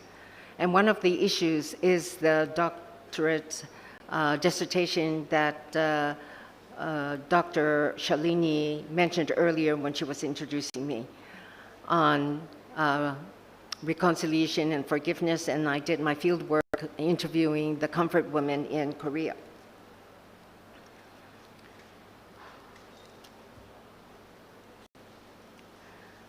There is a need to reconstruct and reframe diplomatic relations to collaborate in realizing an improved and rewarding system of spiritual, educational, and economic growth. This is indeed a contribution NARPI can offer for the spiritual, educational, and economic growth of Northeast Asia. Thus, as stated by Barr, overcoming these hurt feelings is the price of admission to a brave new world of diplomatic linkages around the Pacific. Once the issue has been addressed properly and sincerely, Japan and the countries in Asia Pacific will be able to come to an agreement for a renewed positive relationship. Peace can be cultivated, learned, and put into practice through global citizenship education. The pedagogy of global citizenship education includes the knowledge, skills, and attitude needed to develop adequate leadership with the appropriate characteristics to conflict reconciliation and peace-building processes. Betty Reardon noted that many forms of peace education seek to be, in practice and consequence, vehicles for global transformation, which implies change of the widest possible breadth in social organization and the greatest possible depth in personal perspective and behaviors. Leadership also seeks for an activity that leads people to this transformation. Leadership studies researcher Heifetz defined leadership as an activity, the activity of any citizen from any walk of life mobilizing people to do something. It allows for the use of a variety of abilities depending on the demands of the culture and situation. Peace education is one means to nurture and develop various skills and abilities for future responsible global citizens and leaders. Thus, global citizenship education can teach people how to take leadership roles and mobilize themselves and others through the process of healing the past and building peace in the present and future. Betty Reardon, through a personal communication, stated that it is possible to teach toward the capacity to forgive by following the process of resolution, responsibility, remorse, reciprocity, I didn't pronounce it right, reconciliation, and reconstruction. The 6 R's. This learning process is important in the past and current situation in Northeast Asia. Fertile ground for peace building can be practiced through global citizenship education. The situation in Asia is a sensitive social issue that requires education through moral decision-making, social responsibility. It is important to establish ethical standards for leadership through global citizenship education. Moral education can assist in the construction of a foundation for people asking a better and positive future as defined by Betty Reardon. Reardon continues that moral education is an education in which they are helped to see that many of the problems of intolerance and violation they face can be resolved through the application of ethical standards to social relations and public policy. This definition resonates with the description of moral leadership as introduced by Ren, a leadership researcher. The understanding of the nature and processes of leadership must be coupled with a clear sense of moral and ethical overtones of leadership. That is to say, group goals which are objective of leadership must be moral and the process of achieving these goals must be ethical. Therefore, research on the role of leadership in global citizenship education may be significant and necessary to educate the young and upcoming leaders, and carries a host of potentials and capabilities strewn with moral education. The values and attitudes of a person are identified by the moral and ethical standards of the culture each individual is raised with. Paulo Freire highlights the need for an importance of ethical virtues in dialogue, founding itself upon love, humility, and faith. Dialogue becomes a horizontal relationship which mutual trust between the dialoguers is the logical consequence. These virtues are crucial in achieving a just and peaceful world. Betty Reardon argued that the degree of human suffering tolerated in the world is evidence of our failure to insist on the fulfillment of the moral standards nations have agreed to in the covenants and treaties intended to bring a tolerable level of civility to world society. Prince described moral development is to a great extent determined by the cultural standards of the larger society from which organizational members come. Individuals are prepared by their previous experiences to behave in accordance with societal standards of right and wrong. Thus, the collaboration of peace and leadership may contribute to the development of moral and ethical standards of an individual and the surrounding society, as well as the development of a culture of peace. Betty Reardon further describes that the ultimate goal of peace educators as global citizens is to preserve this beautiful earth and all the living things that live on it.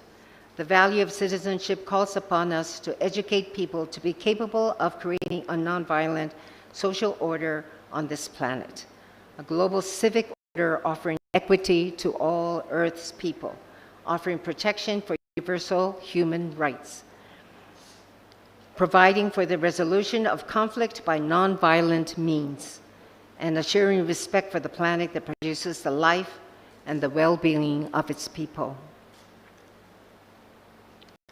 Based on this description of global citizenship education, leadership characteristics pursued by peace educators can include principles of value, nonviolence, justice, global responsibility, equity, human dignity, conflict resolution skills, respect and well-being for all. Thus, among the various leadership qualities, the types of leaders needed in the reconciliation and peace-building process, namely in Asia, are citizen leadership, servant leadership, and transformational leadership. The three types of leadership, which I believe the principles mentioned above. Couto described citizen leaders as those who speak in simple terms about the basic dignity of every human being. They are compelled to pass on to the next generation a society less tolerant and of human and environmental degradation. Citizen leaders will speak out to authorities when needed and have the power to change the system when necessary. Furthermore, Gerson described that becoming a global citizen means to live according to values, not just for ourselves, not our own tribe or religion, or for our country or religion or region, but good for the world. A global citizenship leader would fulfill the ultimate goal of global citizenship education. A leader that would have a significant role in global citizenship education is the servant leader. Greenleaf used the term servant leader to describe an ethical leader. He explained that the servant leader is servant first. Becoming a servant leader begins with a natural feeling that one wants to serve first. Then conscious choice brings one to aspire to lead. A servant leader prioritizes serving people's needs. Furthermore, Blanchard described that servant leaders are ones who move among their people in a way that helps them be as responsible as they can in doing their job. A servant leader can work side by side with others to achieve a common goal in a supportive way. This is the kind of leader pursued in global citizenship education, in transforming the present relation between Japan and its neighboring countries in Asia. This is a leader who is servant first because they understand the need to meet the priority needs of others. The answer to the true test of servant leadership, stated by Greenleaf, says, the best test and difficult to administer is, do those served grow as persons? Do they, while being served, become healthier, wiser, freer, more autonomous, more likely themselves to become servants? And what is the effect on the least privileged in society? Will they benefit, or at least not be further deprived?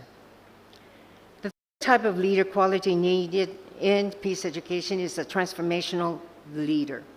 This type of leader, such as Mohandas K. Gandhi and Martin Luther King Jr., is often introduced in global citizenship education.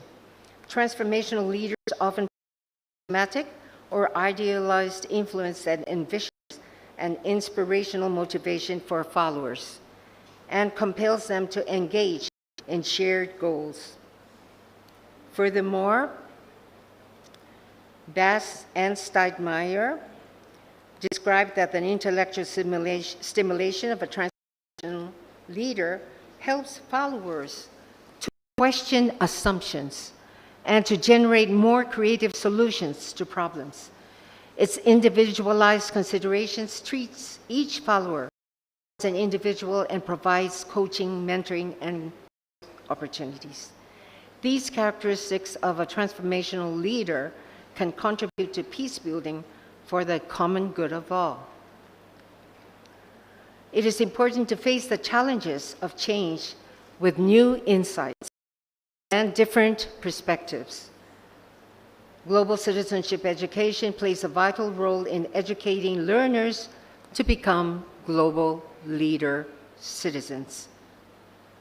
As Gerson noted, for global citizens, however, learning means crossing borders in order to work more effectively with the whole.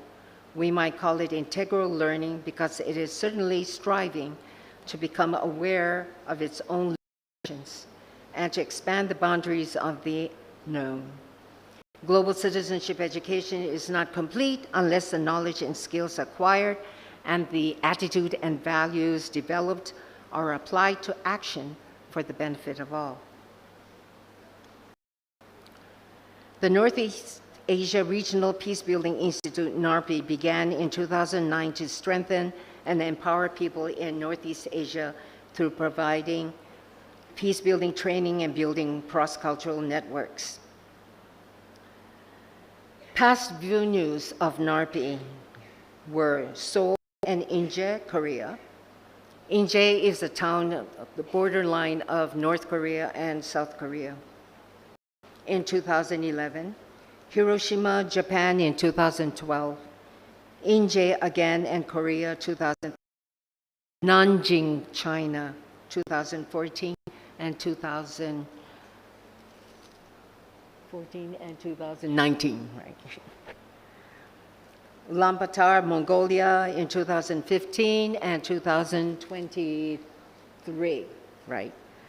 Taipei 2016, Okinawa, Japan 2017, Island, Korea 2018. So over 400 people from the region have participated in NARPI trainings and have shared a common vision to transform this region to a culture of peace. Participants are NGO workers, university students, professors, religious workers, and community leaders. The mission of NARPI is to transform the culture and structure of militarism and communities of fear and violence into just and peaceful ones by providing peace-building training, connecting and empowering people to become peace leaders, to build a culture of peace in Northeast Asia. Global citizenship education and conflict transformation play a crucial role in preventing armed conflict in the region. NARPI offers a place in Northeast Asia for peace activists and students where they can receive practical education and training. The basic courses offered every year are theory and practice of peace education, critical understanding of conflict and peace issues, conflict peace work, etc. NARPI offers an opportunity to train peace leaders to transform the current situation in Asia from military-based security to human security and the well-being of all. Palmer, an author who works on issues of leadership, advised that the peace people who wish to serve as agents of nonviolent change need at least 4 resources in order to survive and persist. A sound rational, number 1, a sound rational for what they intend to do, a sensible strategy for doing it, a continuing community of support, and inner ground on which to stand. These resources should be given attention in the process of establishing good diplomatic relationships. Leadership theory and skills can be applied to create a team of leaders, followers, and an action plan to build peace and good diplomatic relations, especially, in my case, Japan and the countries in the Pacific. As Northouse mentioned, leadership is a process whereby an individual influences a group of individuals to achieve a common goal. In the Asia-Pacific context, I believe an emerging common goal is for Japan to work together with individuals and countries which they harmed during World War II in order to heal the past and build peace and goodwill. Past atrocities committed during conflict remain as a scar in the memories of the victims. The harmed have carried a long history of grievances, and unless these memories have been identified and understood, the reconciliation process will not be adequately conducted. Therefore, much knowledge and skill is needed to perform the process along with the ethical and moral characteristics of caring. Leaders involved in the reconciliation process require all the traits of a servant leader and the basic skills of conflict transformation in order to conduct an effective process that promotes healing without causing more harm or anguish to the victims. It is important for parties in conflict to realize that grievances will not lead them to a positive future, and their well-being will not be improved unless they place a high value for peace. This value is realized through adequate training in conflict resolution, reconciliation, and peace building. Healing requires a complex process, and studies in this process where global citizenship education offers a range of skills and methods in conflict resolution that includes restoration and establishment of positive and mutually beneficial relationships at all levels of education. Thus, NARPI has a role to offer adequate training in conflict resolution, reconciliation, peace building, to restore and establish mutually beneficial relationships. NARPI provides educational curricula to promote qualitative values, attitudes, and behaviors of a culture of peace, including peaceful conflict resolution, dialogue, consensus building, and active nonviolence. The course reflects the 8 points of the program of action adopted by the General Assembly. The program seeks to follow Betty Reardon's peace education theory, intellectual legacy, and teaching methods. The participants come with a purpose to start some action for peace, learn country, and environment. The course offers not only theory, but practice, an opportunity to apply what they have learned. Thus, participants can plan their own program of action to achieve a culture of peace.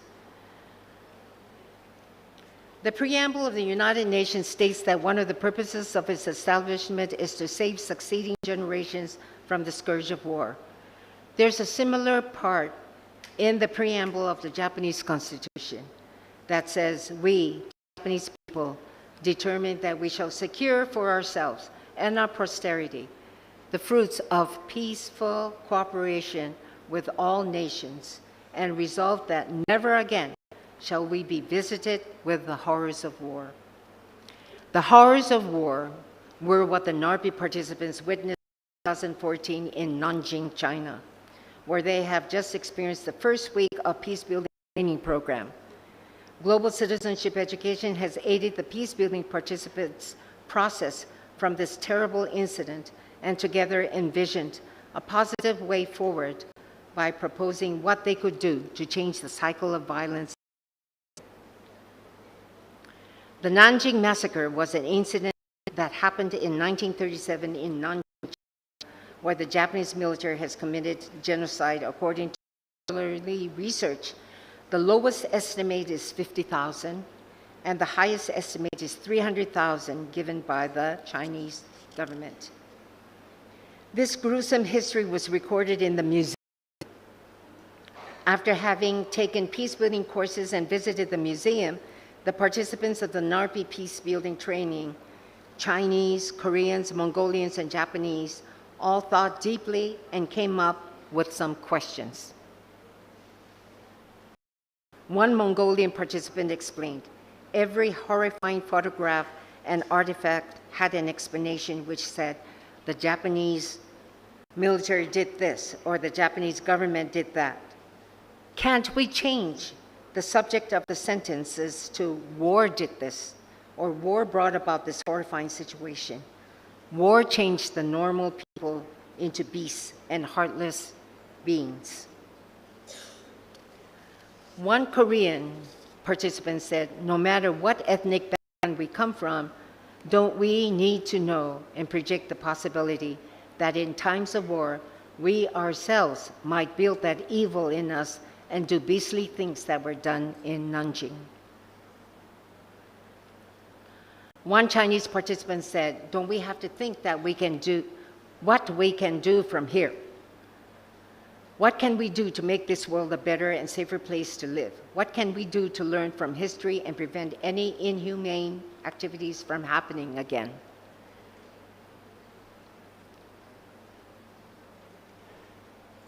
One Japanese participant said, such horrifying events will happen to this day.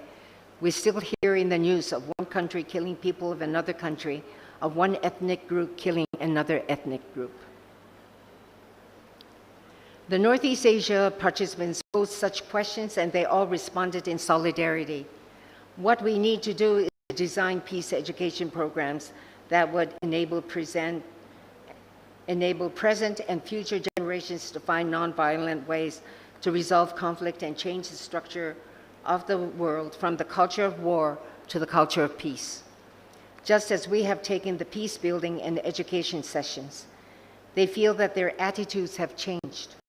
Some Chinese participants said that they were brought up to hate the Japanese, but through the 5-day building training, they have completely changed their minds to a more cooperative, accepting attitude.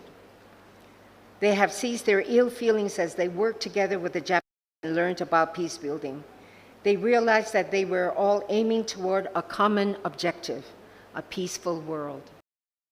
Their change of attitudes is a sign of hope that the participants from various ethnic backgrounds and walks of life can learn how to make decisions and find positive ways to go forward.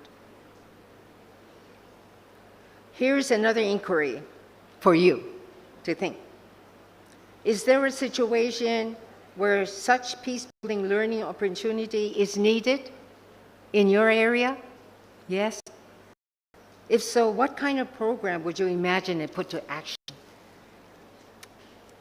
If you're interested, I can share with you a template to prepare programs and classes and workshops. So think about it. What kind of program would you want to practice? and it's really much needed in various parts of the world. The third highlight to focus on is converge as a global community at this conference to discourse, exchange knowledge, best practices, and forge partnerships to plan the way forward to ensure a more equitable, peaceful, and sustainable future. End quote. So let it be. We are here to work together for a future and to sustain the future of this beautiful earth and all its living things. This is practicing SDG 17, Partnerships for the Goals. I practice partnerships for the goals through SDG 16, Peace, Justice, and Strong Institutions. I believe practicing SDG 16 and 17 will realize all the 15 Sustainable Development Goals. Let me share with you the peace-building activities that I am practicing at the moment. As introduced in my bio, I am a member of various organizations that work for peace. One is Religions for Peace. And I'd like to share with you a Peace Talk Roundtable that I moderated last February of 2024. Against a backdrop of myriad to our common home, the international community is plagued by a pervasive sense of insecurity stemming from what the United Nations reported to be the highest number of ongoing violent conflicts since the Second World War. In every region of the world, the foundations of peace and security are currently threatened. Simultaneous armed conflicts in Afghanistan, Colombia, Ethiopia, Israel, Gaza, and the West Bank, Myanmar, and Ukraine stand as horrifying examples of the many threats. The urgent need for new and renewed approaches to peace building led by multi-religious organizations and diverse religious leaders remains vital and clear. The second Peace Roundtable focused on these new and renewed approaches as well as concrete examples of multi-religious action. Global humanitarian needs are high. Over 360 million people are in need of humanitarian assistance, of which over 110 million have been forcibly displaced as a result of persecution, violent conflict, or human rights violations. The silent victims, women, children, and marginalized peoples are caught in the crossfire, disproportionately deprived and impacted by gross human rights. Addressing global challenges to peace and security, sustainable development, and human rights requires sustained collaboration across faith, cultures, peoples, and sectors. In this context, all religious and faith traditions call upon their followers to work together for the common good of all people and the planet. As foundational pillars of society and critical agents of change, religious and faith actors, policymakers, and governmental and intergovernmental entities are well positioned to inform and strengthen each other's capacities and efforts in facilitating reconciliation and rebuilding the foundations for peace, security, and humanity.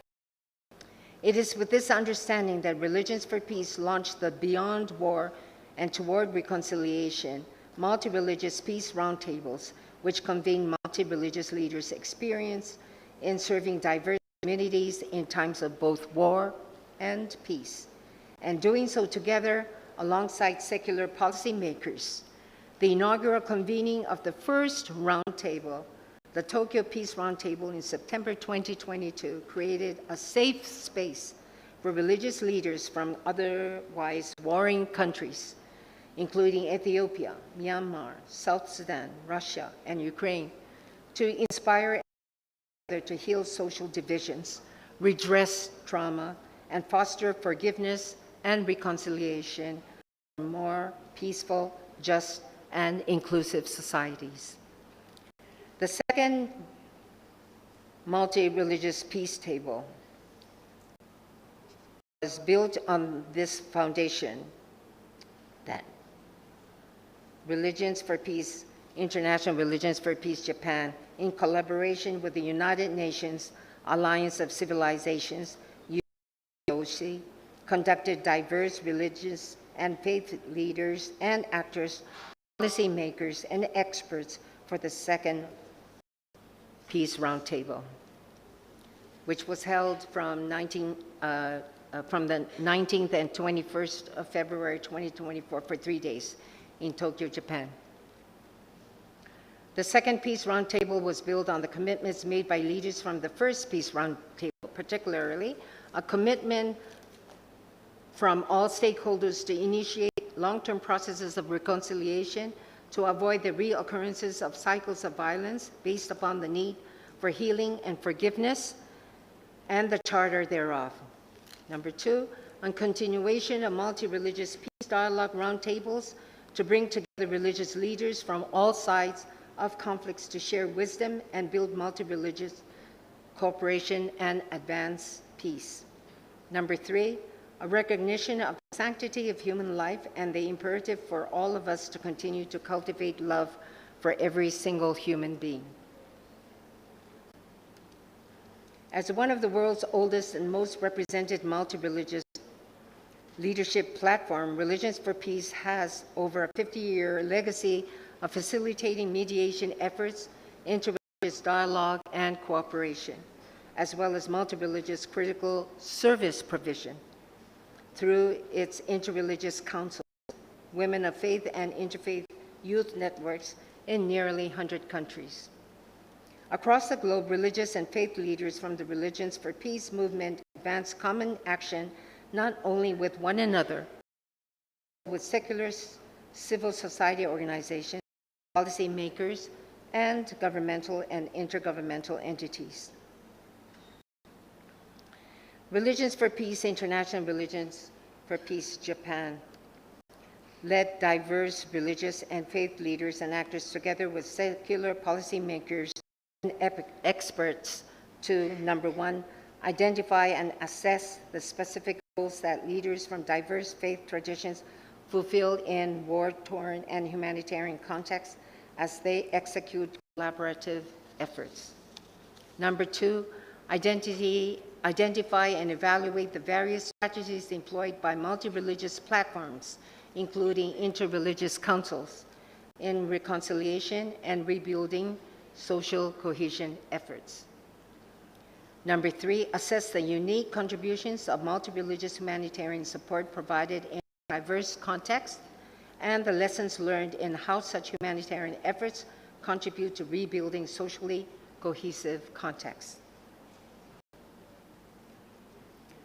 As a result, the second Multi-Religious Peace Roundtable will directly contribute to, number 1, providing a replicable and scalable platform for effective peace-building actions between multi-religious and secular leaders and policymakers.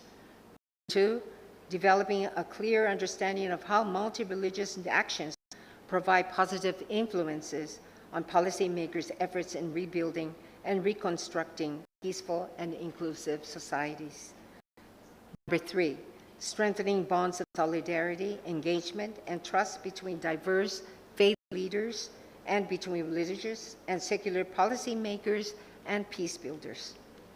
In the second Multi-Religious Peace Roundtable, I had the opportunity to be a moderator for one of the peace talk sessions.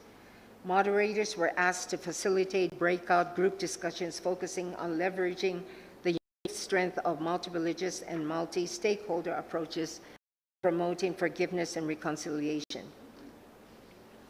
The discussion points were as follows. Number 1, participants share their experiences and insights on successful collaborative initiatives in promoting forgiveness and reconciliation. Number 2, potential challenges and barriers faced in implementing multi-religious and multi-stakeholder approaches and brainstorm innovative solutions. Number 3, identify key strategies and best practices for building sustainable partnerships and fostering collective action in promoting peace and reconciliation. The 3-day program was free talk for the first day, excursion to a Shinto shrine, a Buddhist temple on the second day, and the peace talk sessions on the third day. The first day was chaotic, as there were many occasions where there were heated exchanges among the participants. The second day was rather peaceful, and the participants enjoyed the tour while they sat in the bus and had small talk and trust-building sessions. The third day, the participants seriously discussed about collaborative initiatives they can practice to reach reconciliation and peace. In my session, the Israeli rabbi started off by saying, having dialogue is not realistic. It is a challenging and difficult process. As moderator, I first agreed to his comment and then followed peace talk process suggested by John Galtung, peace studies educator and reconciliation mediator. And it goes like this. I asked the participants, first, what do you envision in your country 50 years from now? They all answered in unison, a country where children can safely go to school and play outside. Then, what would be a negative future? They answered, continuation of violence and war. Was there a time when your country was at peace? Was the third question. They all answered yes. Times. And then the fourth question, then what would be a negative path? Everyone answered war. This is one way to reach common ground. Beside the Israeli rabbi, I also had a Palestinian imam, a Hindu women participant, and Ukraine and Russian Orthodox religious leaders. And so this is one way, this first asking for positive future, and then negative future, positive past, and then negative past in this order. And this way, it's actually a good way to reach common ground. Then one young Japanese politician we also had a politician. He said, it is indeed difficult to say, let's sit down and have dialogue. I actually plan an activity where China, Korea, and Japan can participate. Working together toward a common cause builds trust among the politicians of the three countries. So in a sense, it means it is a good idea to plan on an event that the three countries can work together. And then I added and mentioned about NARPI, the program earlier today. And the rabbi and all the other participants said, we suppose it is possible to plan and conduct a program where youth of both conflicting countries meet at a safe place.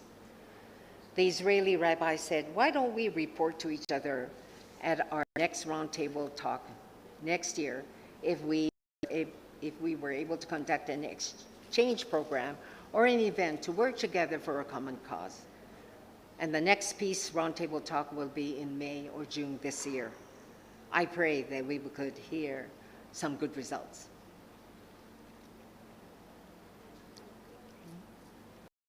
In conclusion, global citizenship educators educate people to build a community for a common good which is beneficial to all living things on this earth. Leadership studies play an important role in global citizenship education.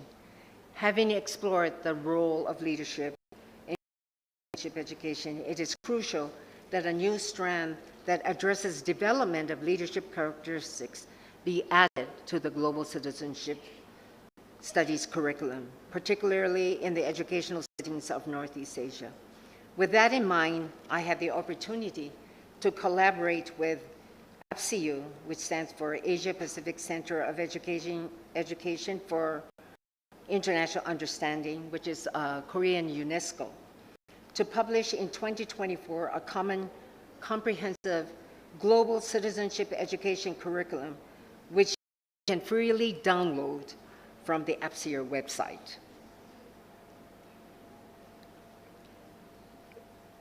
It is hoped that global citizenship education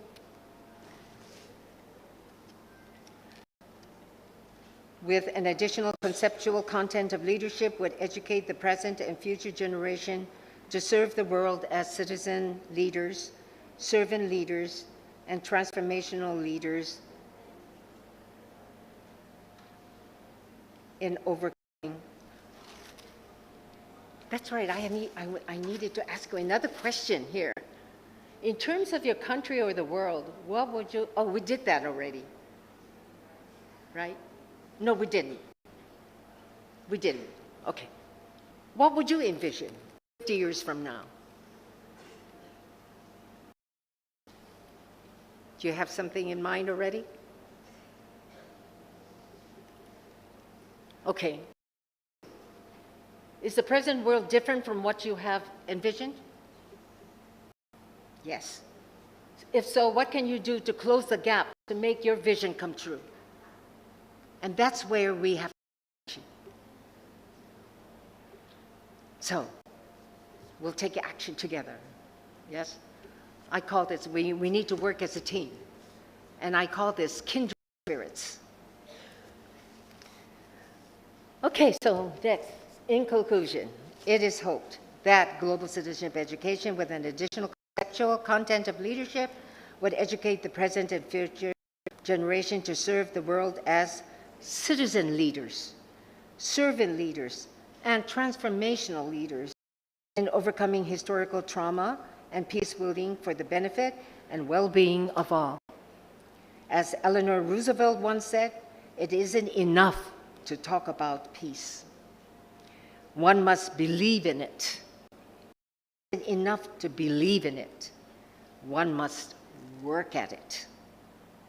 Thus, to achieve and sustain the 17 SDG goals, quality education, SDG 4, based on the value initiatives of peace, justice, and strong institutions, SDG 16, needs to be addressed in the world and put into action with collaboration through partnerships, SDG 17. So be it, and thank you very much.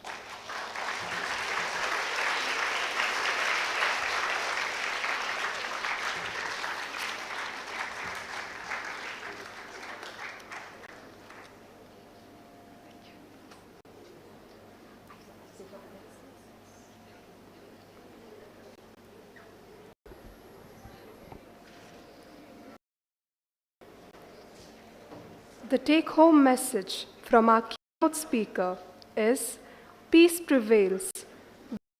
Up to different perspectives, accept differences, collaborate, and partner with each other. Thank you, ma'am.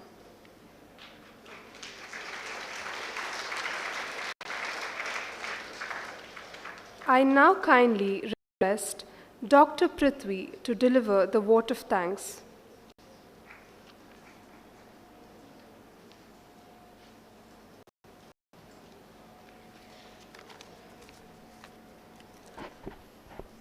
A very good afternoon to everyone present here.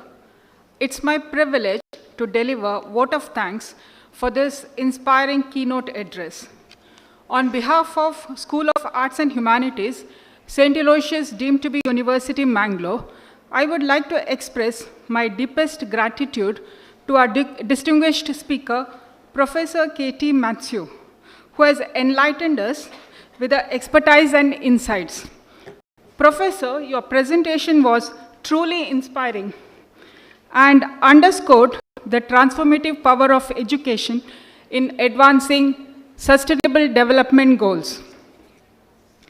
Your exploration of the role of partnerships in creating impactful solutions was equally compelling.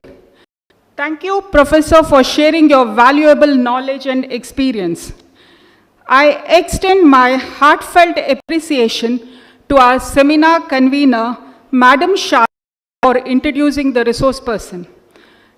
I call upon Madam Shalini to hand over a memento, token of our appreciation.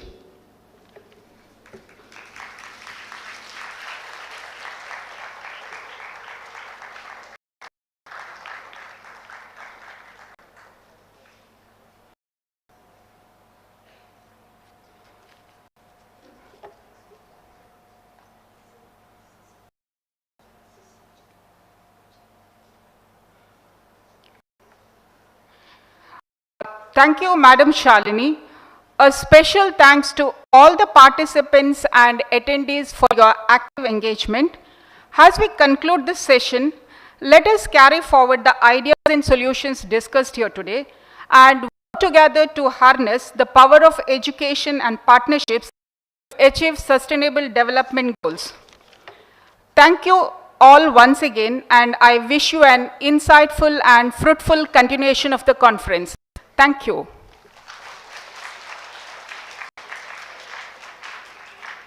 I request all participants and delegates to proceed to have your lunch.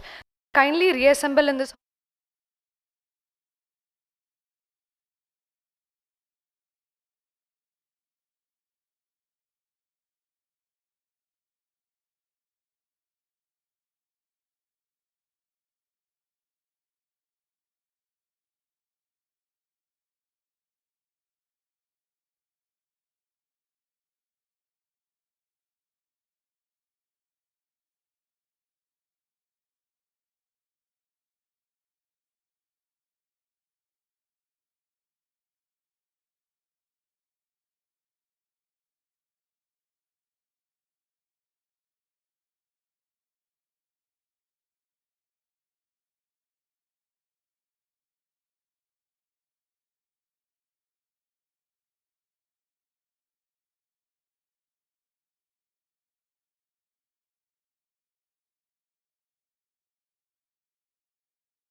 Check.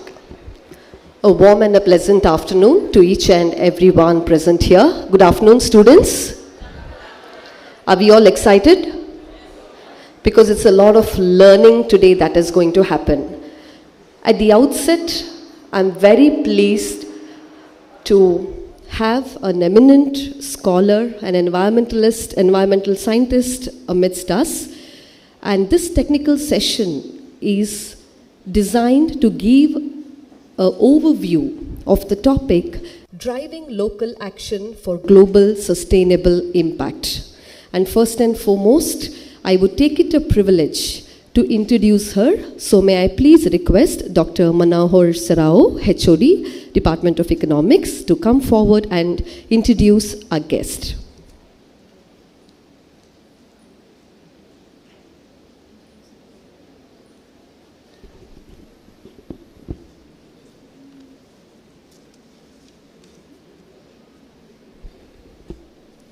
Good afternoon, ladies and gentlemen, and my dear students. It is my privilege to introduce our distinguished speaker for this technical session, Dr. Shobha Reddy, who will be addressing the topic, driving local action for global sustainable impact. Dr. Shobha Reddy is a renowned environmental specialist and currently serves as the state leader for the Karnataka Inclusive Livelihood Program, that is Pradhan. She is a passionate development sector professional whose career spans diverse roles as an educator, researcher, practitioner, and advocate, all aimed at fostering sustainability and community engagement. Dr. Reddy's expertise lies at the vital intersection of environmental science, renewable energy, solid waste management, integrated water resource management, and livelihoods.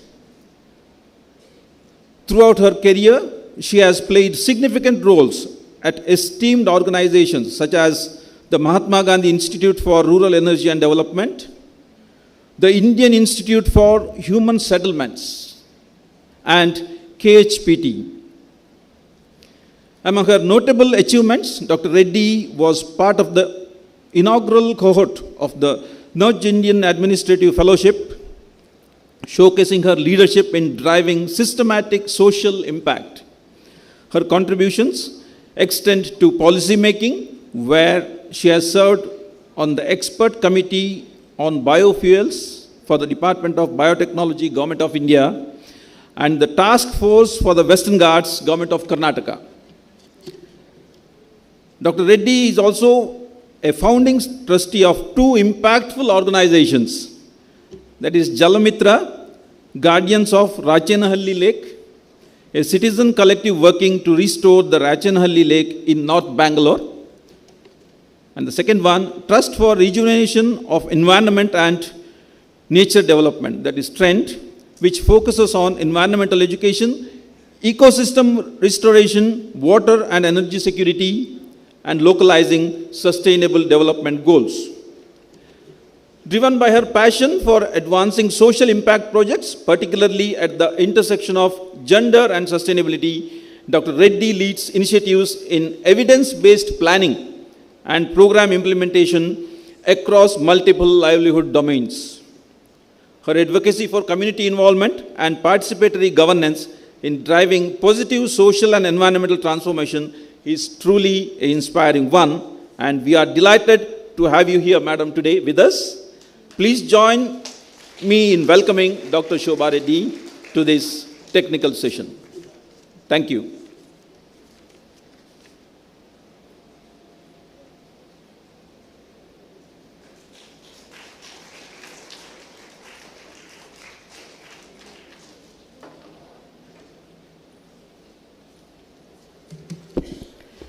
Thank you, Dr. Manohar Sarao, for introducing the guest, and welcome you too to this technical session.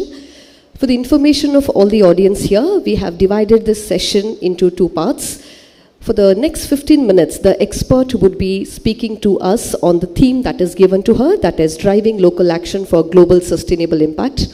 And after that, for about 10 minutes, the floor is open for any Q&A or any discussion. So now I deem it to my privilege to please have Dr. Shobha Reddy, who is going to begin with her presentation. Can we all welcome her with a huge round of applause?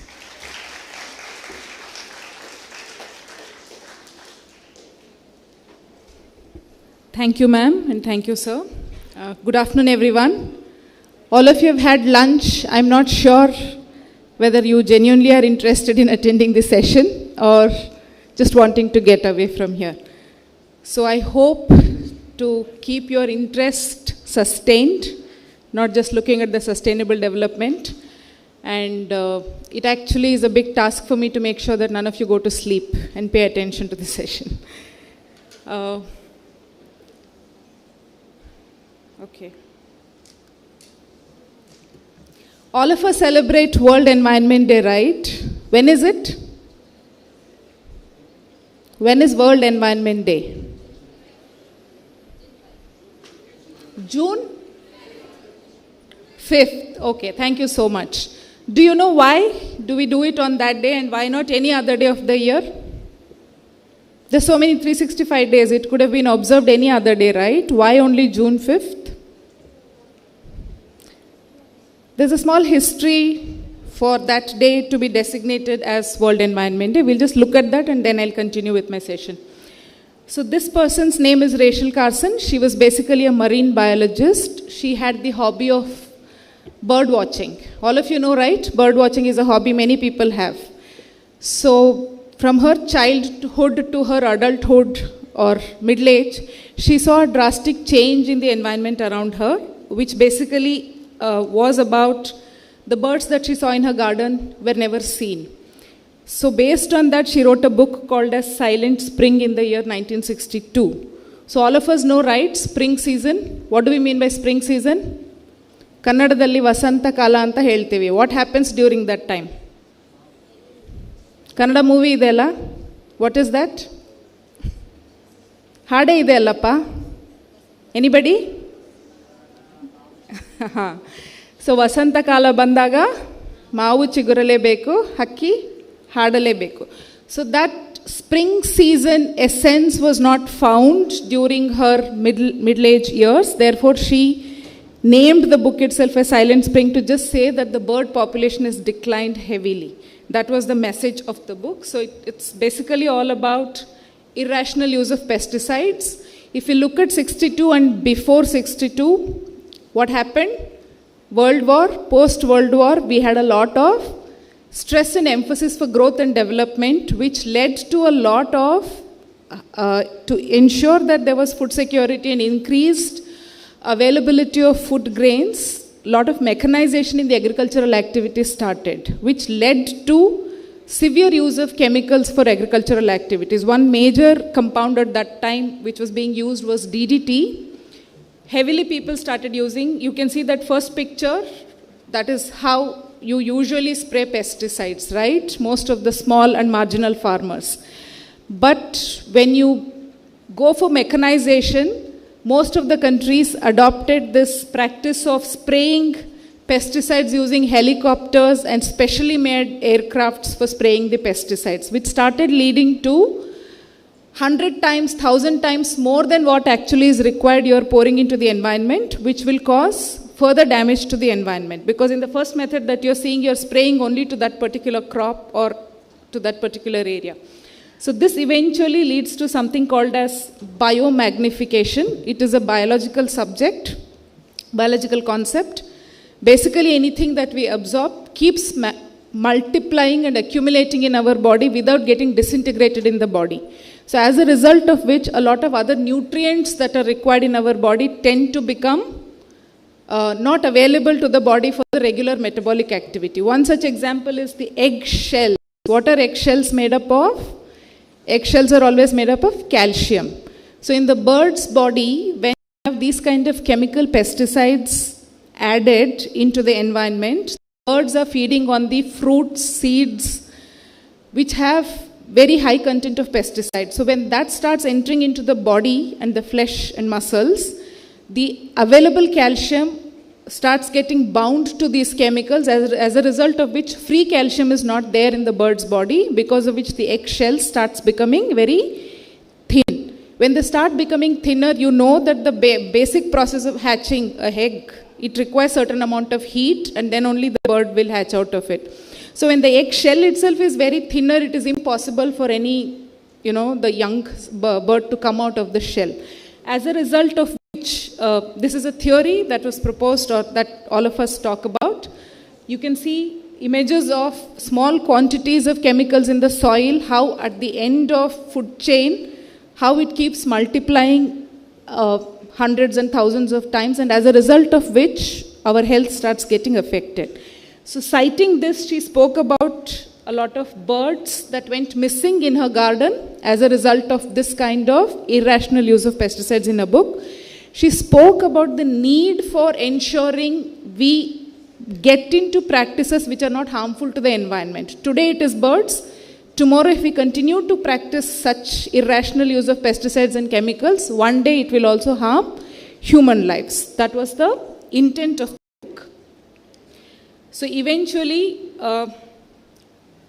we are very close to a place, something similar to what I'm talking about happened nearer to your district. Do you remember? You remember? Endosulfan? Yes?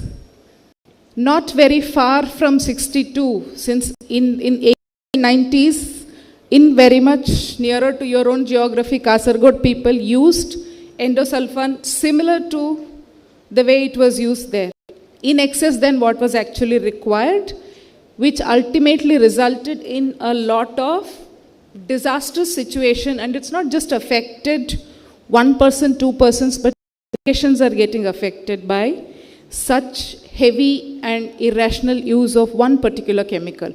In that case, US actually banned DDT. Endosulfan is supposed to be banned, but the lobby is not allowing endosulfan to be banned till date.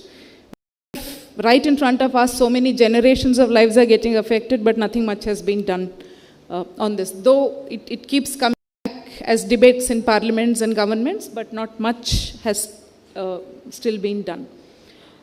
That was one problem of chemical. This is another problem of our lifestyles and our practices. We are talking about, Beijing and Cairo and those kind of cities. Our own cities nowadays, we have started seeing these kind of smog situations. Yes or no?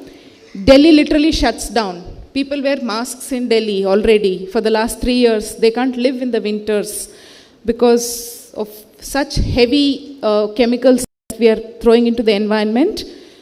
During winter season, there is no heat for these gases to escape up into the atmosphere, as a result of which they get trapped and they remain within the lower layers of the atmosphere and come back to us as smog, which causes a lot of respiratory disorders in us. So these are some major events where death has happened because of smog situations. These are two examples that I just wanted to tell you before I get into what do we mean by sustainability and why sustainability and things like that.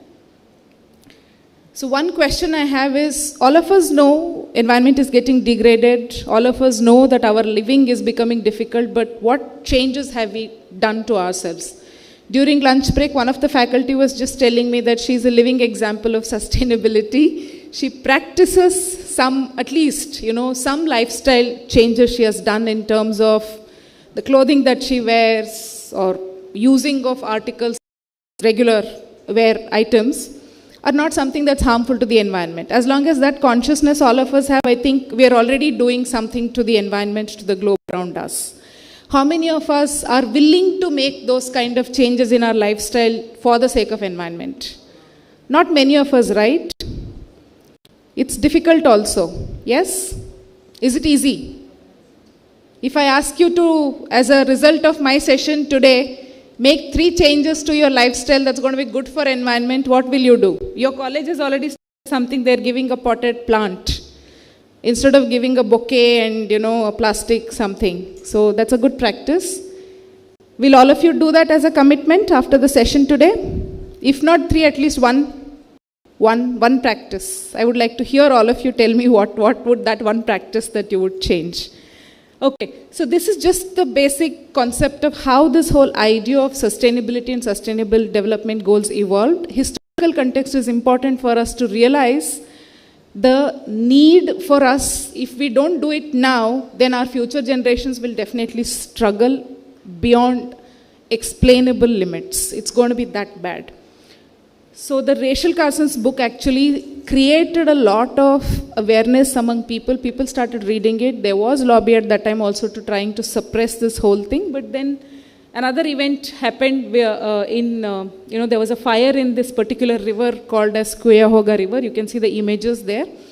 So basically, today you see in newspapers a lot of our lakes in Bangalore and other cities are also catching fire. Why? Because there is methane that is getting accumulated because we are dumping a lot of sewage into that and it causes harmful gases which can easily catch fire.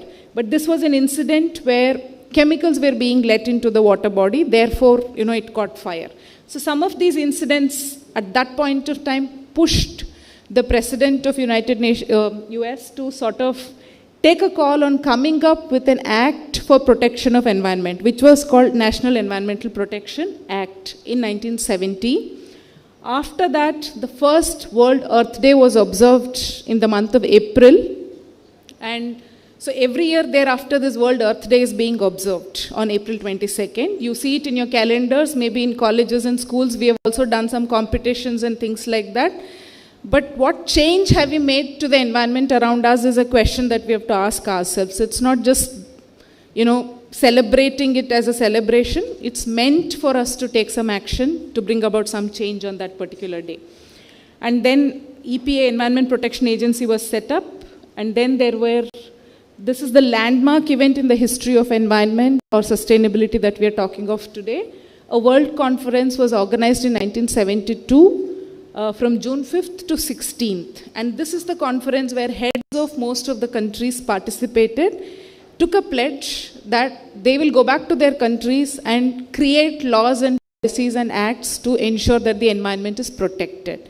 And that's how today, if we are talking about Environment Protection Act, India, whatever we have, or Air Pollution Act, Water Pollution Act, all those have emerged from these consultation meetings. So it is exactly in this meeting of June 5th to 6th where the UN took a call that June 5th shall be designated as World Environment Day. And every year there will be some efforts made to create awareness to the community, to the people about protecting the environment. So 73 was the first year, June 5th, 73 onwards, World Environment Day is being celebrated. After that, several activities have begun. One major thing is this 1987 book or a report called as Our Common Future. It's also popularly known as Brundtland report, which defined the concept of sustainable development. And the 92 conference also sort of pushed for public participation. Today, your conference theme talks about global, national, regional, and then local actions. So who at the local level has to do the actions? It's we as individuals who have to take some steps, efforts, unless we are contributing to something at the local level, you can't really see any impact at the global level. So that's how it all started. They pushed for public participation in this particular meeting. So let's come to not reading the definition of sustainable development, but what is important here for you to note is the three elements of sustainability: environment, social aspects and economic aspects. What is desirable for us today? Where there is a balance between all the three. We can't be just looking at economic profits and then economic growth and end up compromising the society or the lives of the people. At the same time, we also can't be tribals.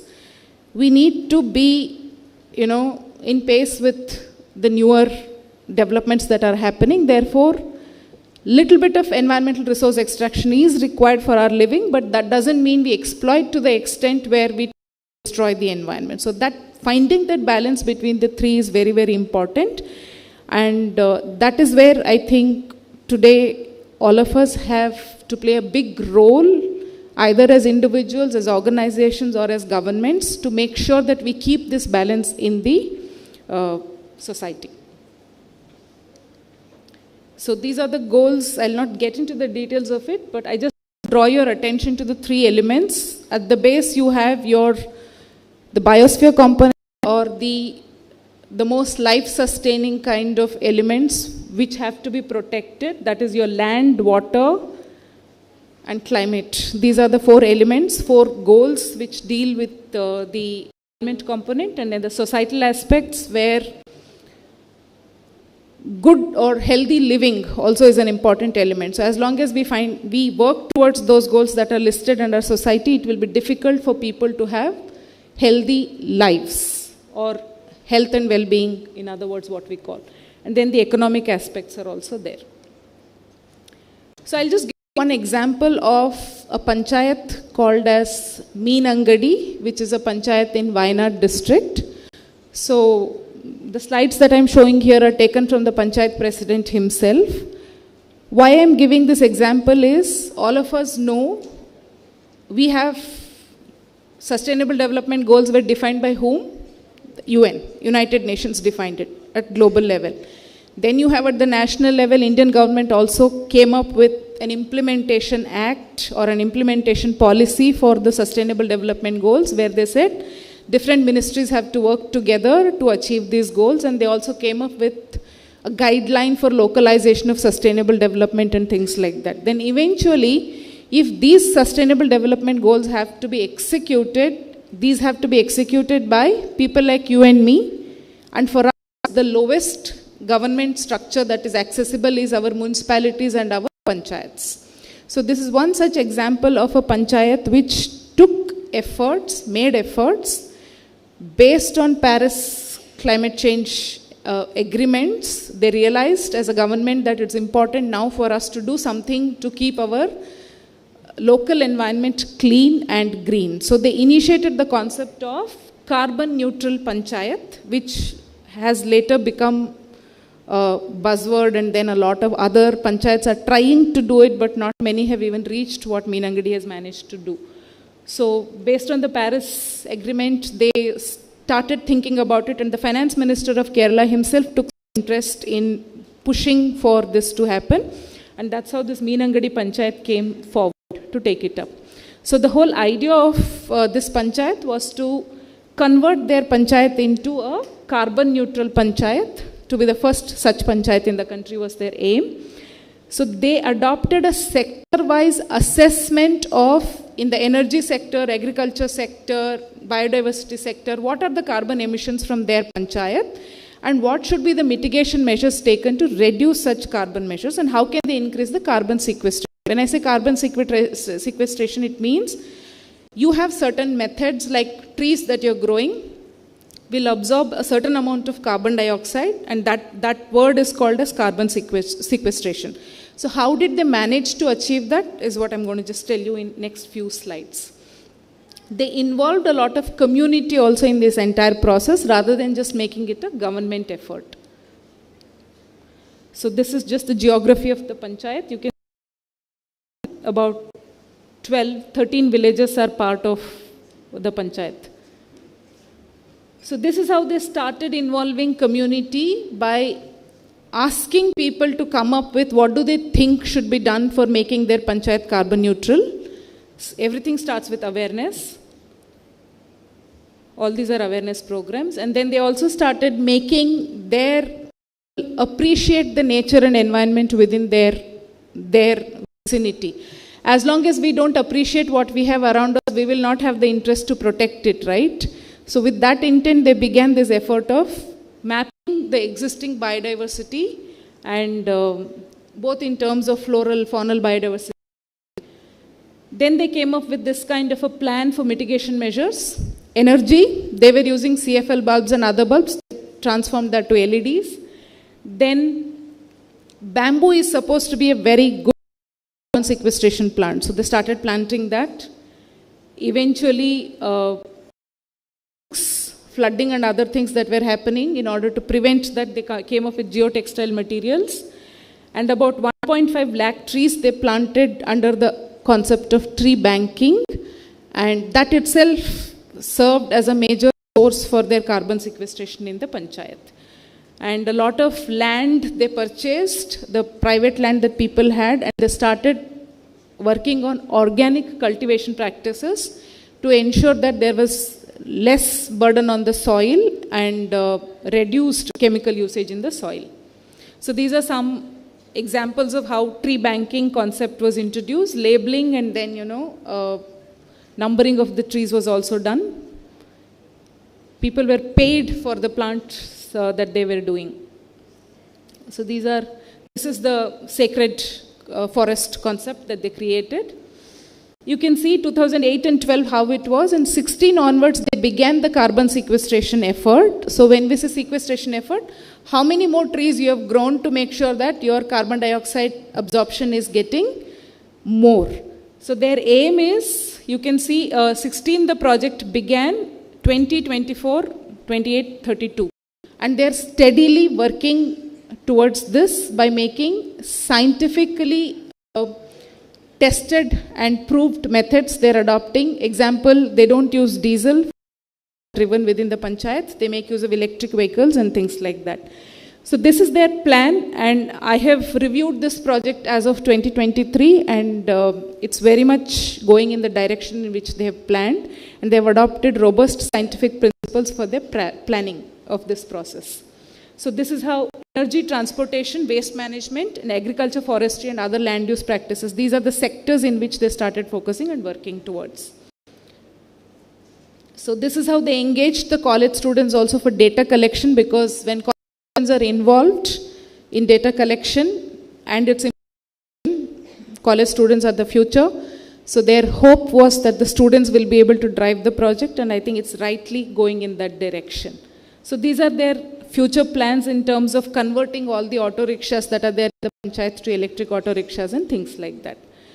So energy conservation, again, they're going in solar rooftop projects within the panchayat. So it certainly has already been declared a carbon neutral panchayat, and it's an amazing effort for a local government to do this kind of efforts. We have also seen a lot of campuses, like college campuses. All of you get NAC accreditation, right? Under that also we have a section on environment responsibility and things like that. So campuses are also trying to see to it that we practice this kind of environmental protection measures.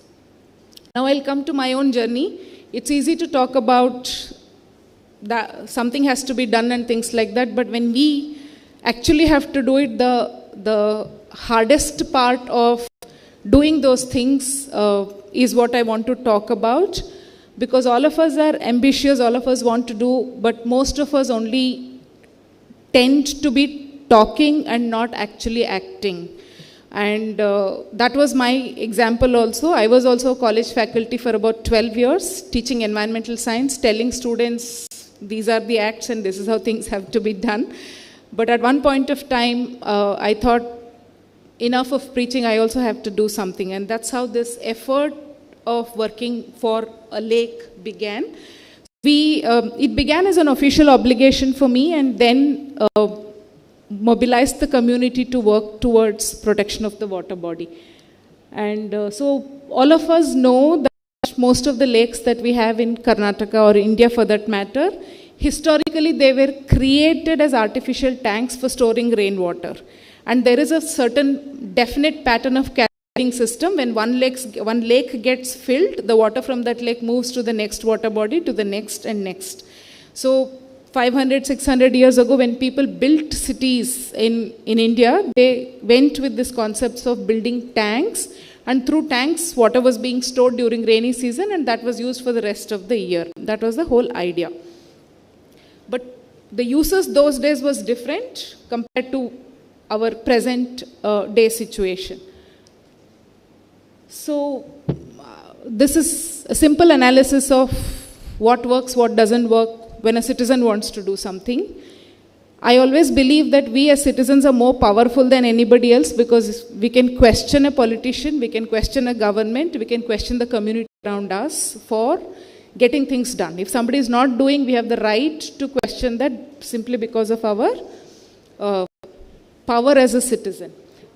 So always the level 1 of citizen pressure or our own commitment starts with this thing of indirect participation, where we all come together for a cause and then go on a strike, or we end up agitating against somebody or fighting with somebody and things like that. That's the first level, which is very, very sporadic. Spontaneously we get inspired by something and we just want to do something, therefore we end up initiating something, but then it doesn't sustain for a long period of time. Something else comes and we get busy with our lives and it ends there.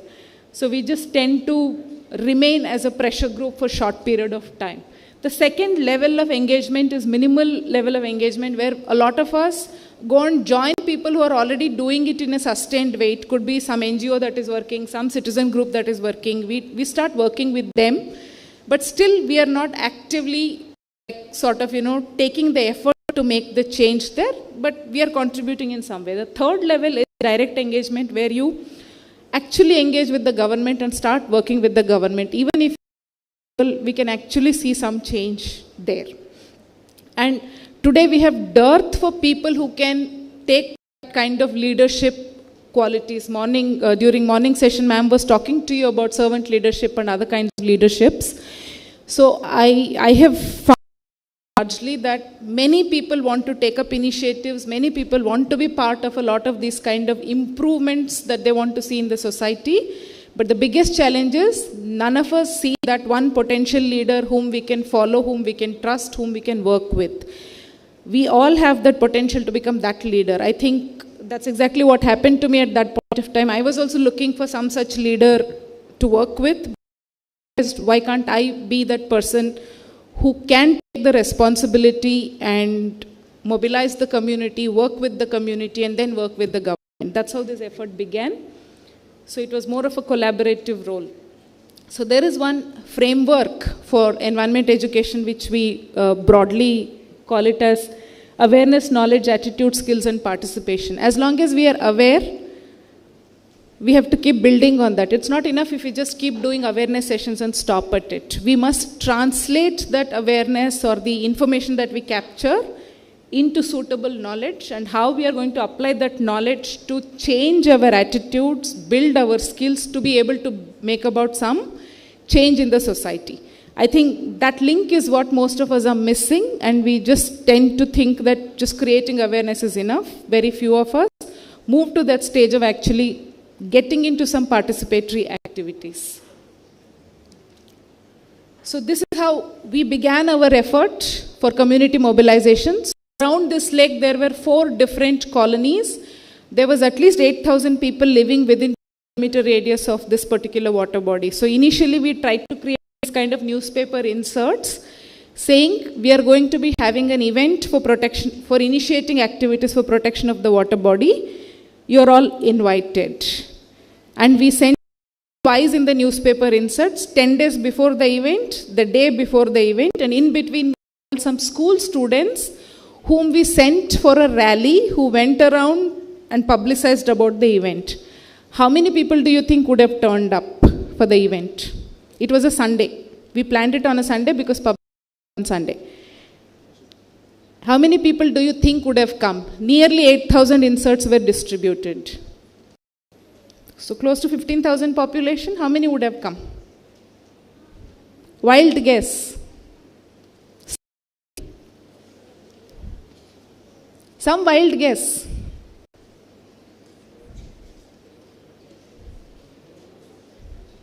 Anybody wants to try? 200. Okay, sir saying 200. Any more guesses, please? 2 more guesses.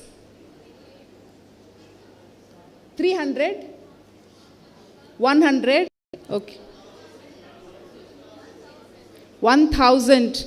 You all are very, very optimistic. Unfortunately, our country people are not so concerned about anything that is happening outside their home. Nobody came.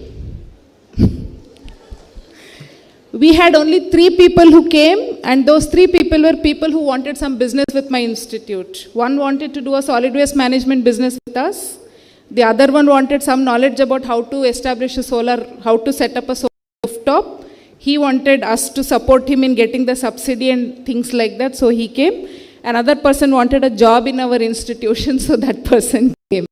So this is how the thinking or the mindset of most of us is. If you were in that place, would you have come? If you were invited to be part of such an event, would you have come?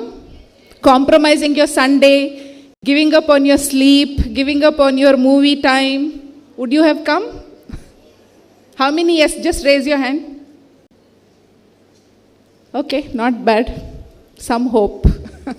So it was a very, very disheartening moment, but then we didn't want to get discouraged and then step back from not doing the initiative.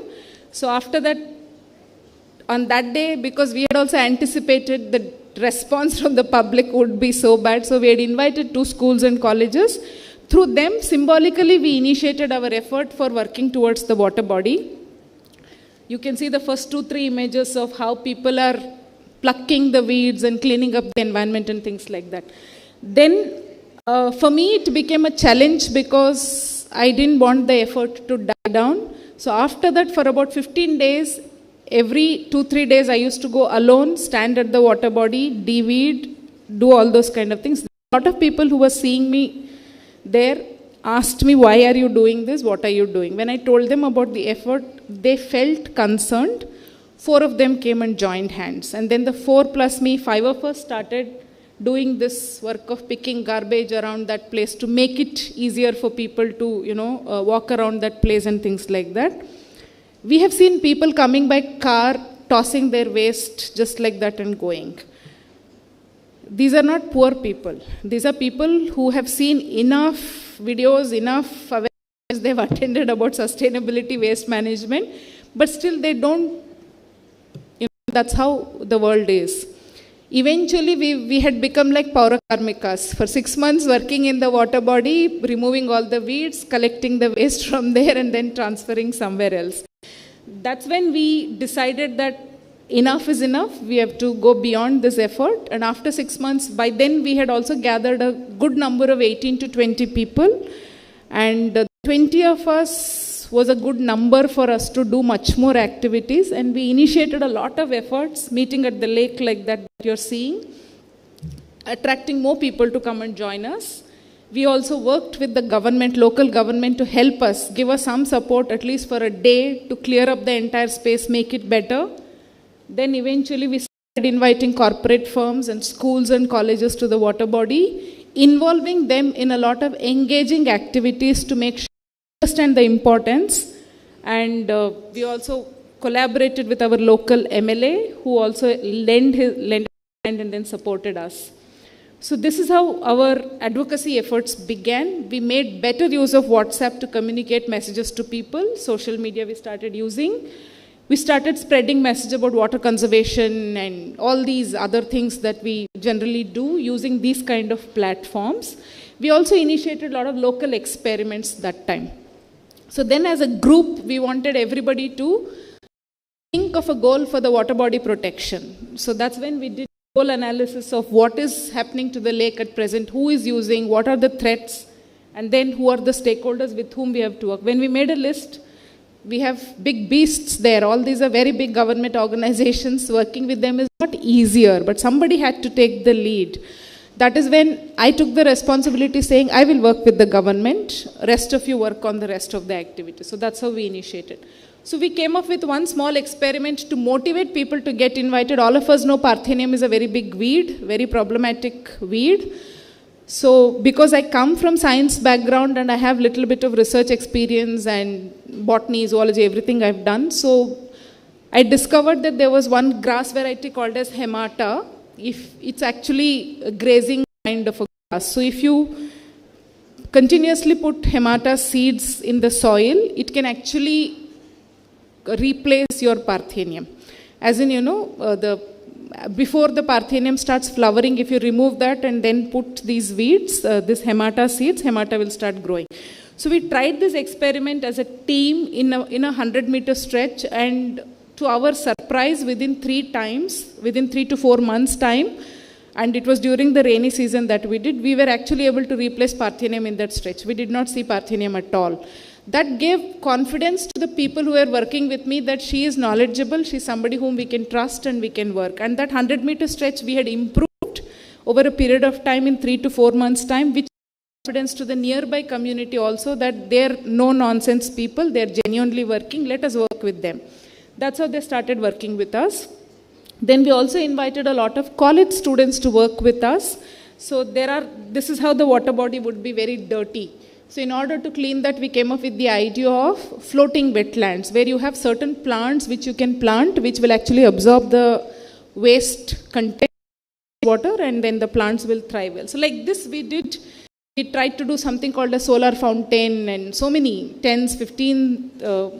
more than 15, 20 experiments we started doing those days. All this kept the interest of the people sustained, and they started supporting us. This is how the wastewater would be. And those are the wetlands. They are called as constructed wetlands. When the water passes through these constructed wetlands, the water that comes out, you can see in that image there, the water is crystal clear, almost as good as your, Bisleri water bottle. It would be that clean. Same water that passes through those plants. This is also an effort that the government supported us with.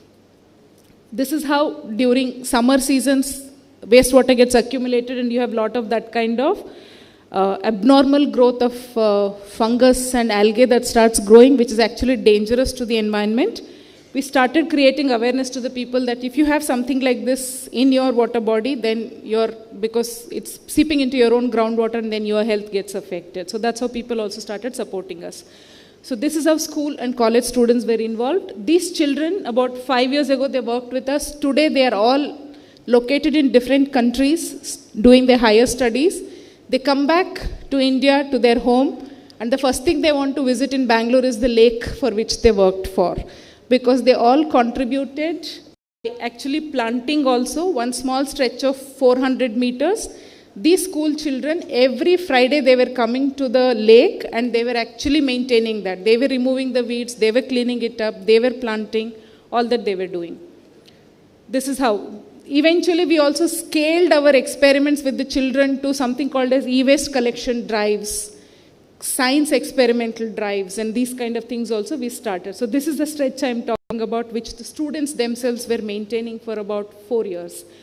In order to get the public to also participate, and through public, we were also trying to reach a lot of other messages. We created, all of us know that many religions have these practices of using the water body for, this is for example, Chhat Puja.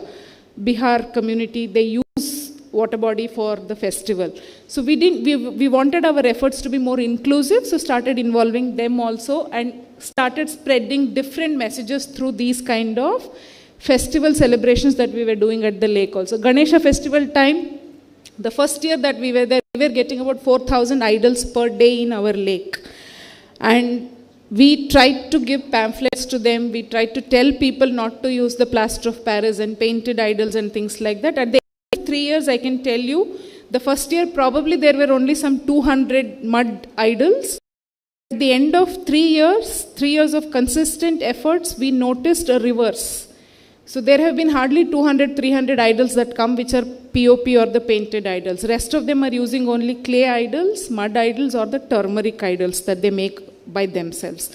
So that reversal of the scene is also something that we are very proud as a community that we've managed to do within the locality. So like this, we started, observing many different days at the water body to promote. So not even using the plaster of, the banners also, disposable ones, gunny bags and things like that. So there have also been a lot of negotiations and some compromises. You can see on the left side, it's a cement track. On the right side, in the center picture, is a mud track. We call that as moram soil. So in the water body, it's very, very important that you don't put paver blocks or these kind of cement ones, because we want the rainwater that falls onto the water body to percolate down. One thing. Second thing, for us as walkers also, it's very, very important that the soil layer is there. So we had to fight. People also think differently, right? 10 people think in 10 different ways.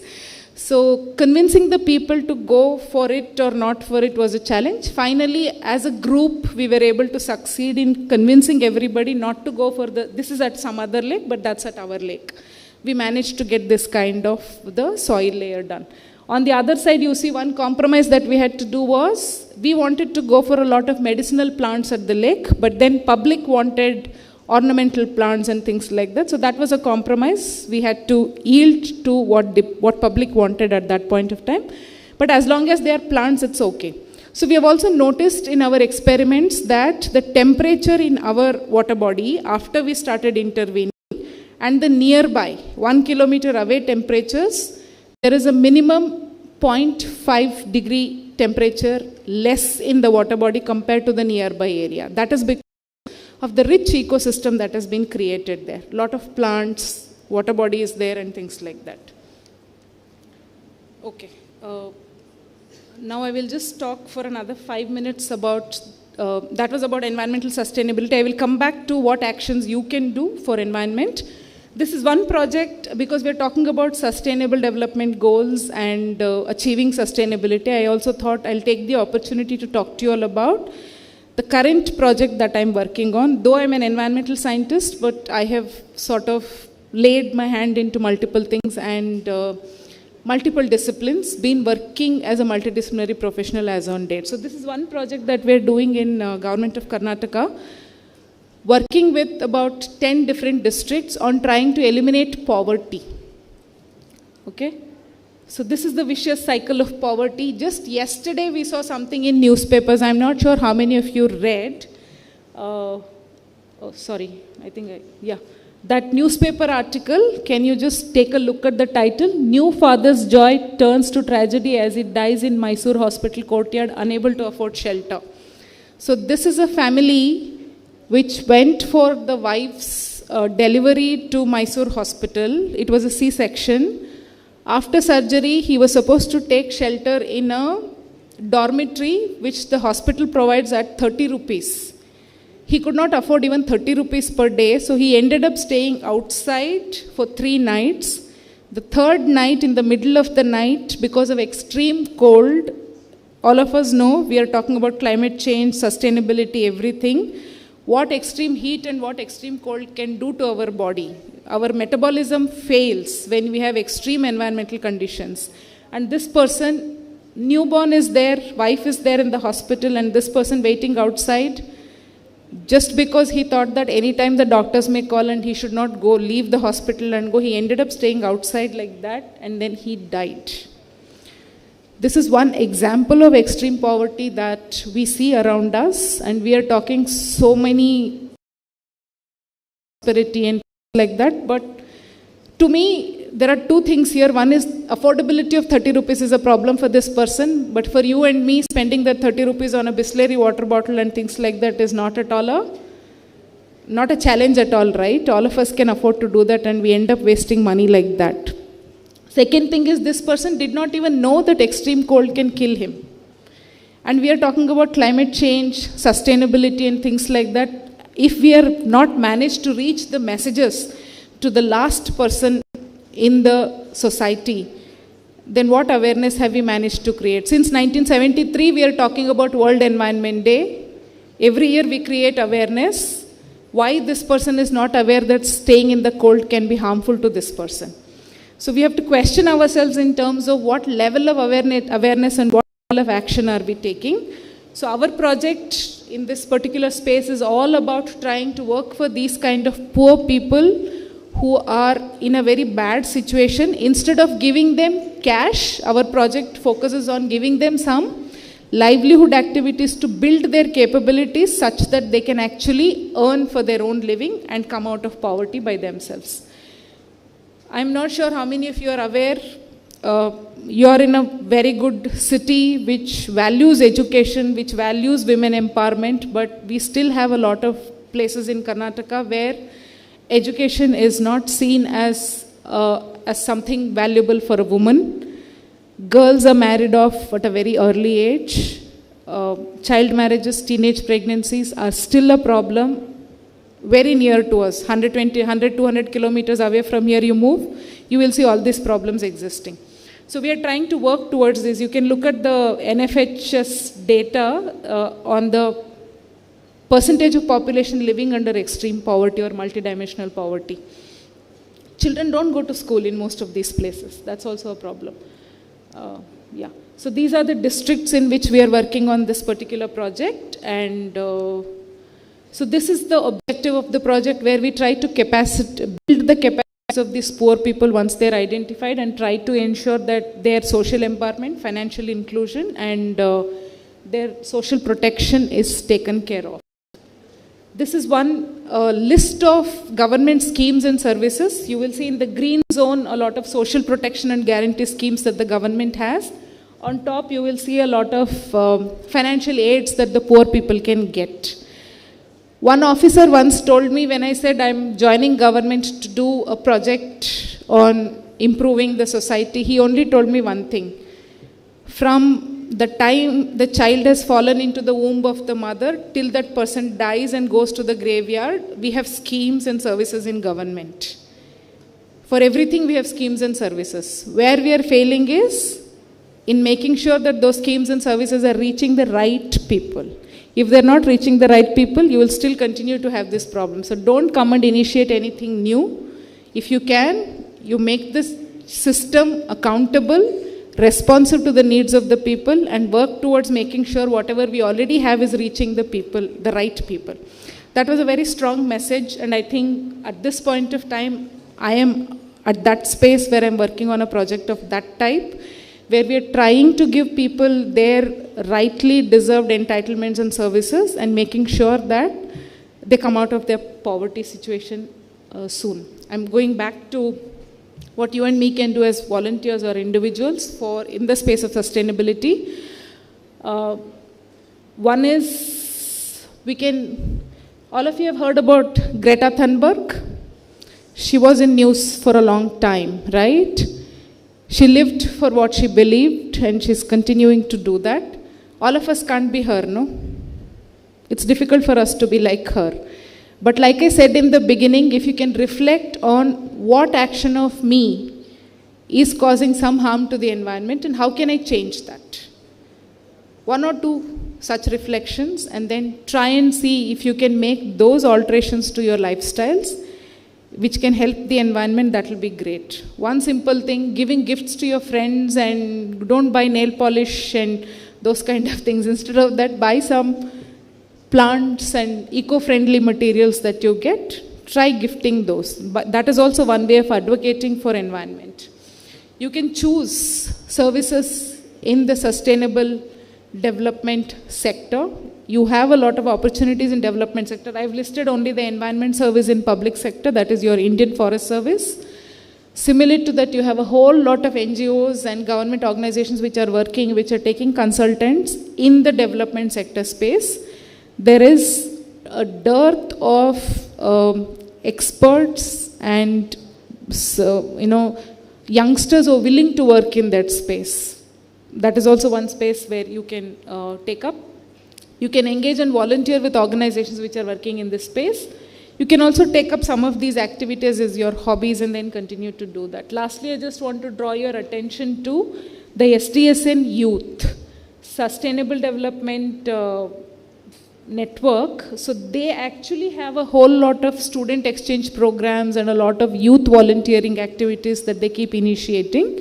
You could register yourselves in this platform and then start actively participating in the activities that are taken up in this space. I just want to end my session with two quotes. One is, all of us know we follow our Constitution of India. Constitution of India talks about the fundamental duty. It shall be the duty of every citizen of India to protect and improve the natural environment, including forests, lakes, rivers, wildlife, and to have compassion for living creatures. How many of us are practicing this fundamental duty? We must start doing something for. Jane Goodall, all of us know her as a chimpanzee person because she loved chimps and then she works on chimpanzees. So she says, you cannot get through a single day without having an impact on the world around you. What you do makes a difference, and you have to decide what kind of difference you want to make to the world. So with this, I would like to end my this session. I hope to genuinely see some of you make some changes in your own lifestyle in the interest of the environment and the future generations that we have. Thank you, everyone.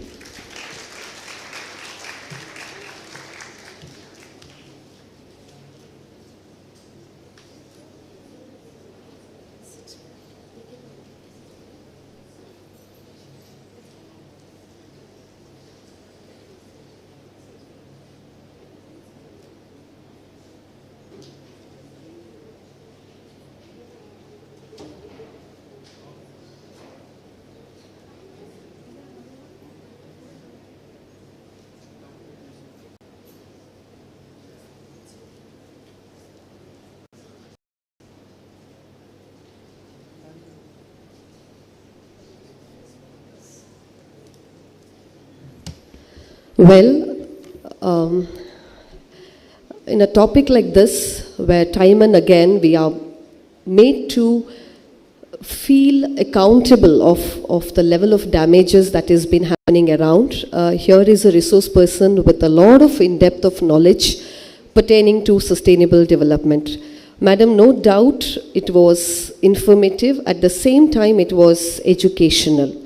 So before we open the floor for any kind of Q&A, I want to give her a huge round of applause on behalf of her, of all of us who's present here, for the only reason speaking about environment and having a discussion in AC room about climate change is very easy, but to be there as a crusader at the ground level in the boot camp and working is difficult. So you have been doing that.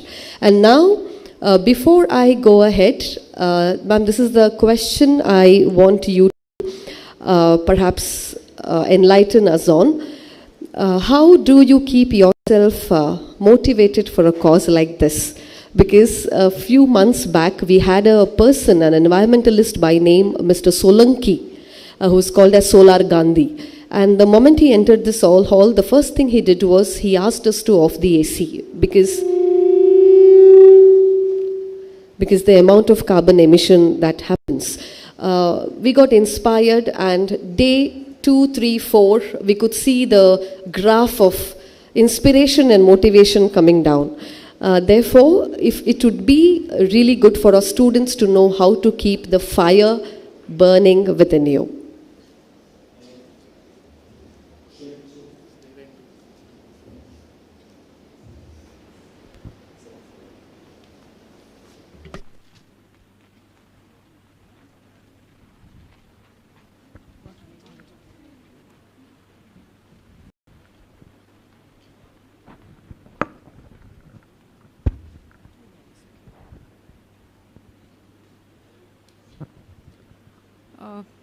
That's a difficult question, because I think it's ultimately up to us. There are times I have also got demotivated. I did not mention when I spoke about the lake effort. 2 years of efforts, and we had actually revived the water body to an extent where the same place where not even one person was coming, because you had this big weeds and you had a lot of drugs, everything happening at the water body, people coming, getting drunk, throwing beer bottles and all that was the situation. In a matter of 18 months to be precise, we had transformed the water body entirely into a space which was accessed by more than 1,500 people on any given day. Morning, evening, people come for a walk.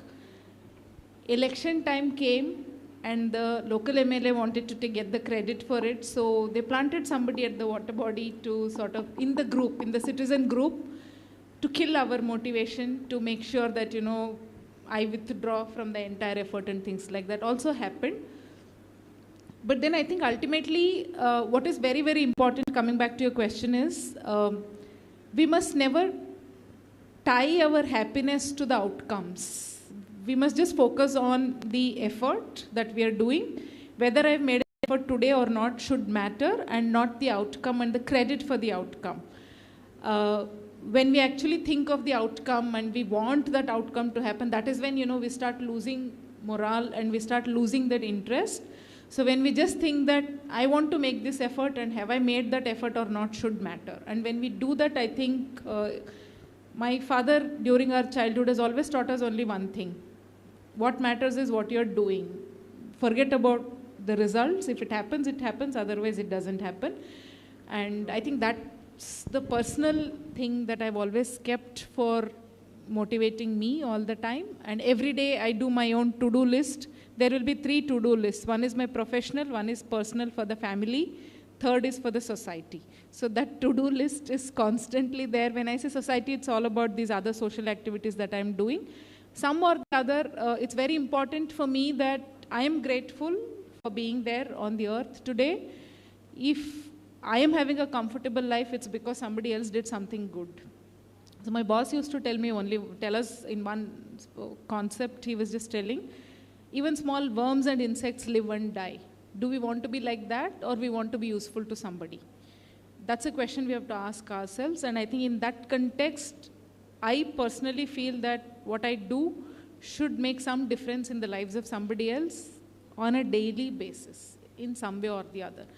I think that has got quite embedded in me. For about 12-13 years, I struggled with that feeling and frustration of I want to do something I'm not able to do kind of a thing.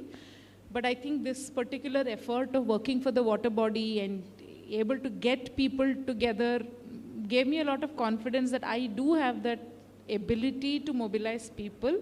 Then why not work and strengthen that effort? And that's how it has been. Thank you so much. Now, because of time constraints, we won't be taking more of a question. So now the floor is open for the next 5 minutes for the Q&A session from the audience. So when you ask questions, I request you to confine yourself to the theme and let your questions be relevant. So can we have, our volunteers are here. Anyone who is willing to ask any question, kindly stand so that you make yourself visible. Good afternoon, ma'am. I actually have 2 questions, if you don't mind. I'm not sure, as Mona ma'am just said now, if it is entirely relevant to the topic. It is definitely relevant to global warming, but I don't know if it is relevant to your topic, but I will ask them anyway.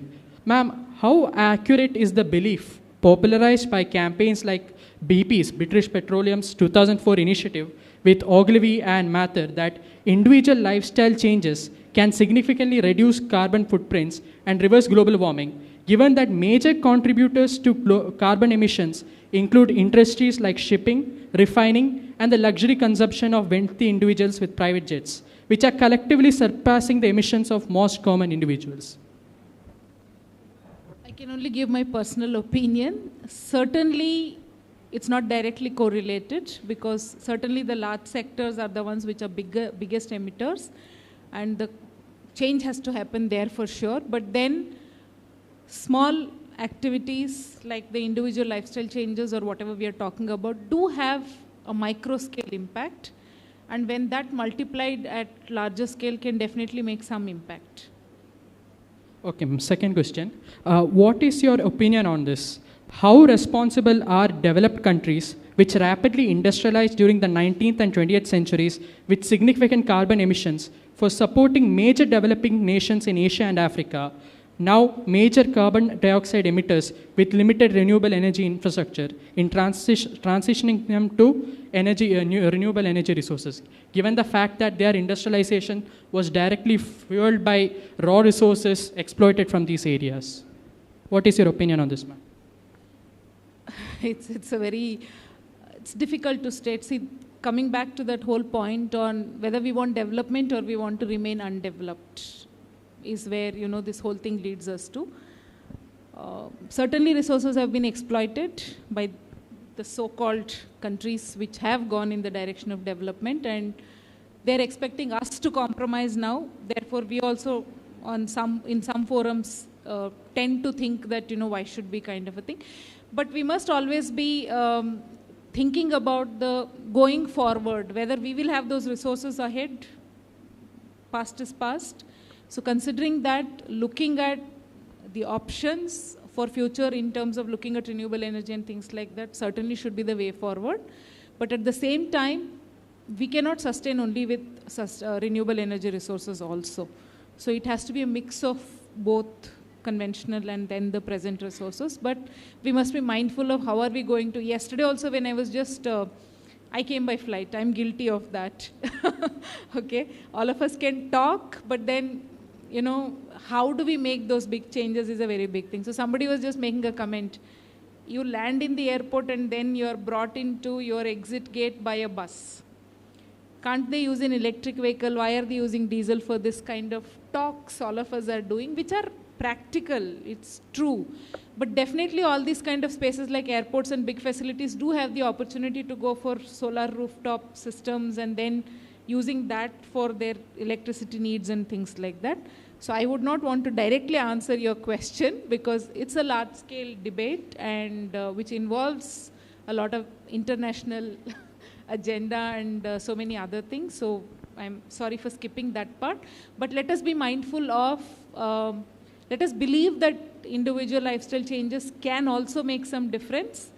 May not be at mega scale, but definitely they can contribute in some way or the other. Like I said, the example of that one particular water body, if it can help you see a 0.5 degree less temperature in that vicinity, and that impact is not just seen at the water body, but 2-3 kilometers.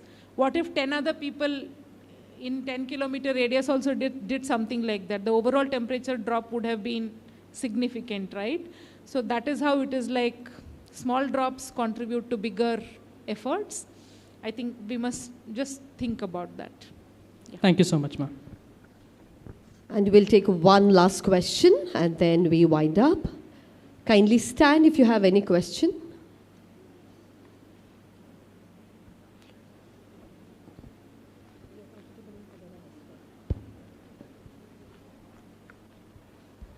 Good afternoon, ma'am. Firstly, very much thank you for that lovely presentation, and it was very engaging with the pictures and everything. My question is, I have been working on a similar topic which from Pondicherry, wherein they have been working for reviving the water bodies and traditional water bodies under Jal Shakti Abhiyan and everything. So there were greater improvements. And firstly, when Dr. Kiran Bedi was there, they have revitalized almost many bigger lakes and everything. But as you said, community mobilization and collective consciousness, everything was there at that time. But the years passed, and now 3 or 4 years, they are again going back to the past, and they are no more good as before. So I want to ask how to keep up this. It's really tough to keep up the community consciousness and mobilization for a larger time period. So please. I think that is where this sustained effort or sustained interest matters a lot, and public are public, whatever said and done. We have also been told by government that today you have time, you are coming and talking. Tomorrow when there is some urgency for the water body, if somebody has to do it, where will you be? You are a public, you will not be able to come. Therefore only government can do it kind of statements. In our own water body, in the beginning, when we began, there were 3 children who drowned because of the stormwater canal that was supposed to be connecting was encroached, and because of that encroachment, the water was not passing through properly, as a result of which it was coming in another area, and 3 young boys, 13-14-year-old boys drowned and died in that water body. So at that time, the biggest question for us was whether we can actually take up these kind of responsibilities as citizens came to us.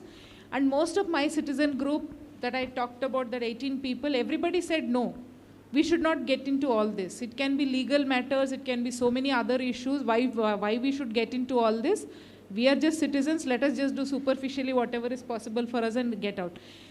People are also fair in their expectation because government will not respond when they have to respond. But I think for us, we were lucky because the officer with whom we were working at that point of time gave me the confidence, and midnight, evening around 5 o'clock is when the case was reported. Till morning 5 o'clock, that officer stood there with us trying to locate the bodies of the children. That also gave us a lot of confidence that, you know, the government is also working with us, and at least 1 or 2 officers are working with us. That's how we began.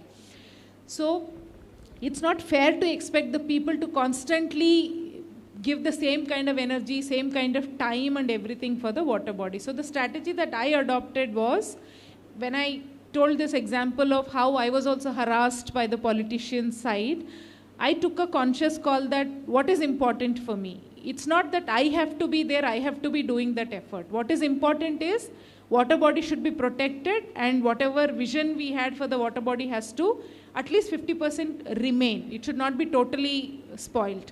So in that context, I started identifying 2-3 people as second liners right in the beginning only. Started transitioning to them, started involving them in all the meetings and things like that. So when you start building that kind of second, third line leaderships within the community efforts, they also have ownership, they also get visibility, then they also feel responsible to be involved in the efforts. So that is when one of the South African authors gave me a book. I had this conflict of, now whether I should give up this effort or continue, facing so much of humiliation, harassment and things like that. The book title was Collaborating with Enemy.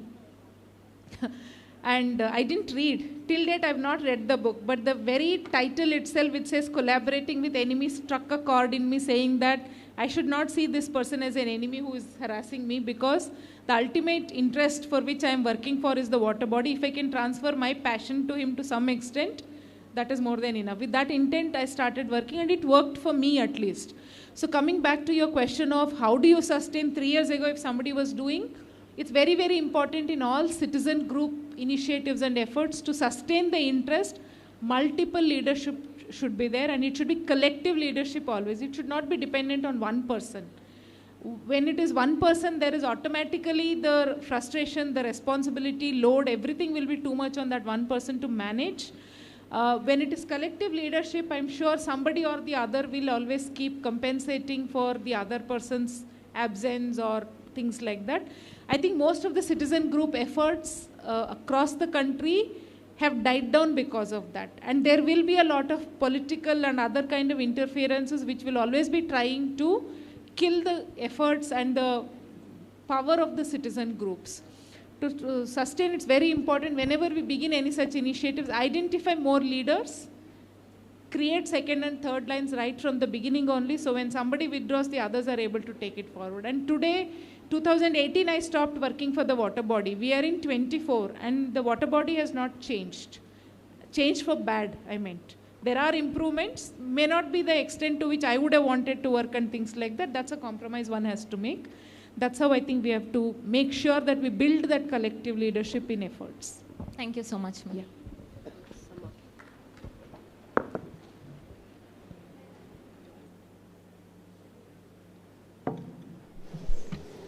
So this practically brings us to the end of technical session 1 post-lunch.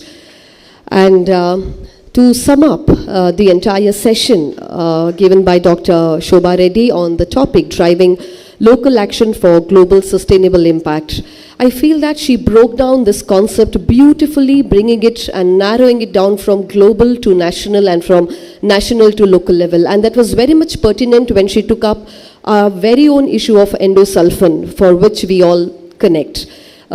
Despite she started with Rachel Carson and her book on Silent Spring, she tried to review and put forward the opinions of the author in bringing up this issue, in early 20th century. She also spoke about some of the unconscious and irresponsible lifestyle. How does it add in the whole mission of bringing down environmental sustainability?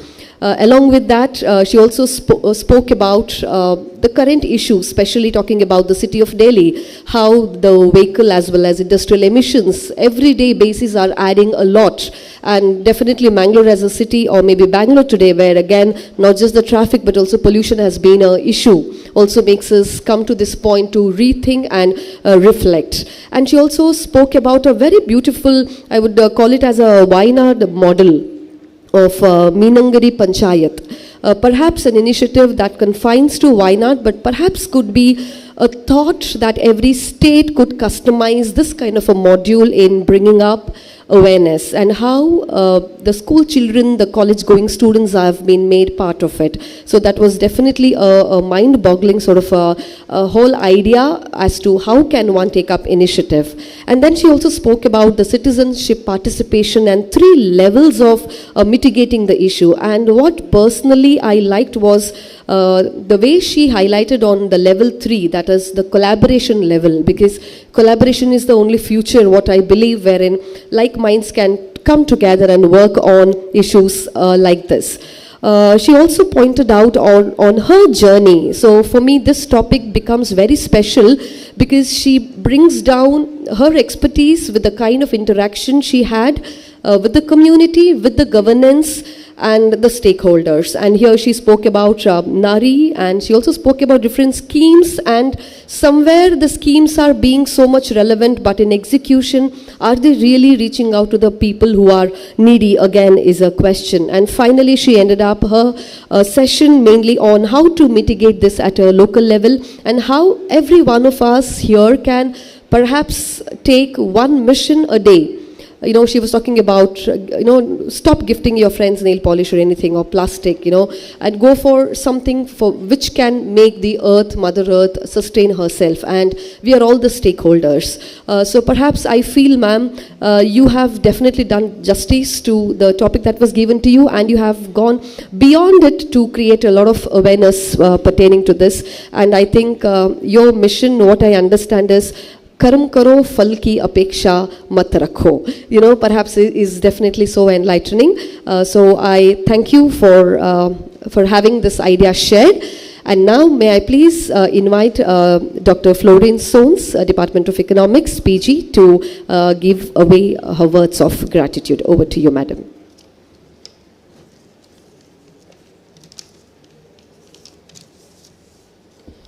Good evening, delegates and everyone.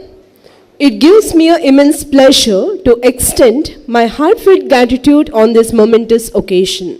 First and foremost, I express my sincere thanks to our distinguished speaker, Dr. Shobha Reddy, for her enlightening and thought-provoking address on the theme, Driving Local Action for Global Sustainable Impact. Your insights have not only depended on our understanding of this critical subject, but also inspired us to contribute meaningfully to the global sustainability agenda through localized efforts. We are truly grateful to your time and expertise, ma'am. Now I request Dr. Mona to hand over the token of gratitude to Dr. Shobha.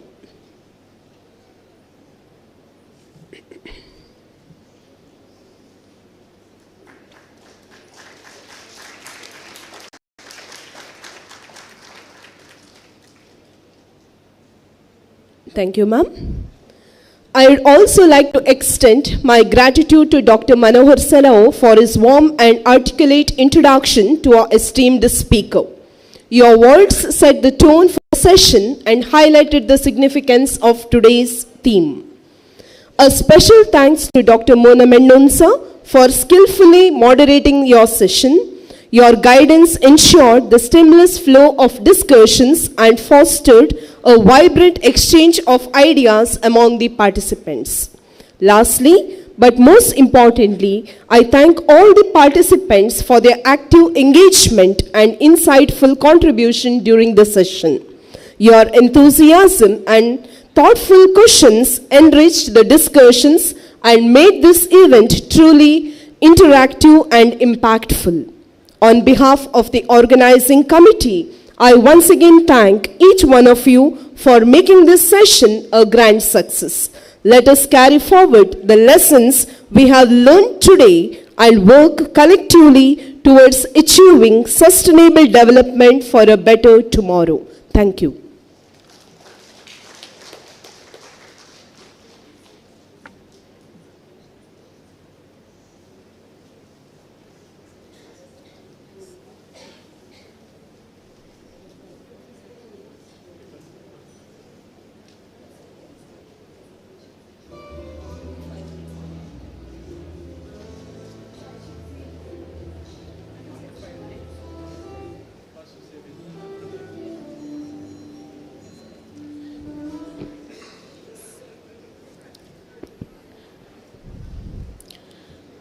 Now we start with the paper presentations.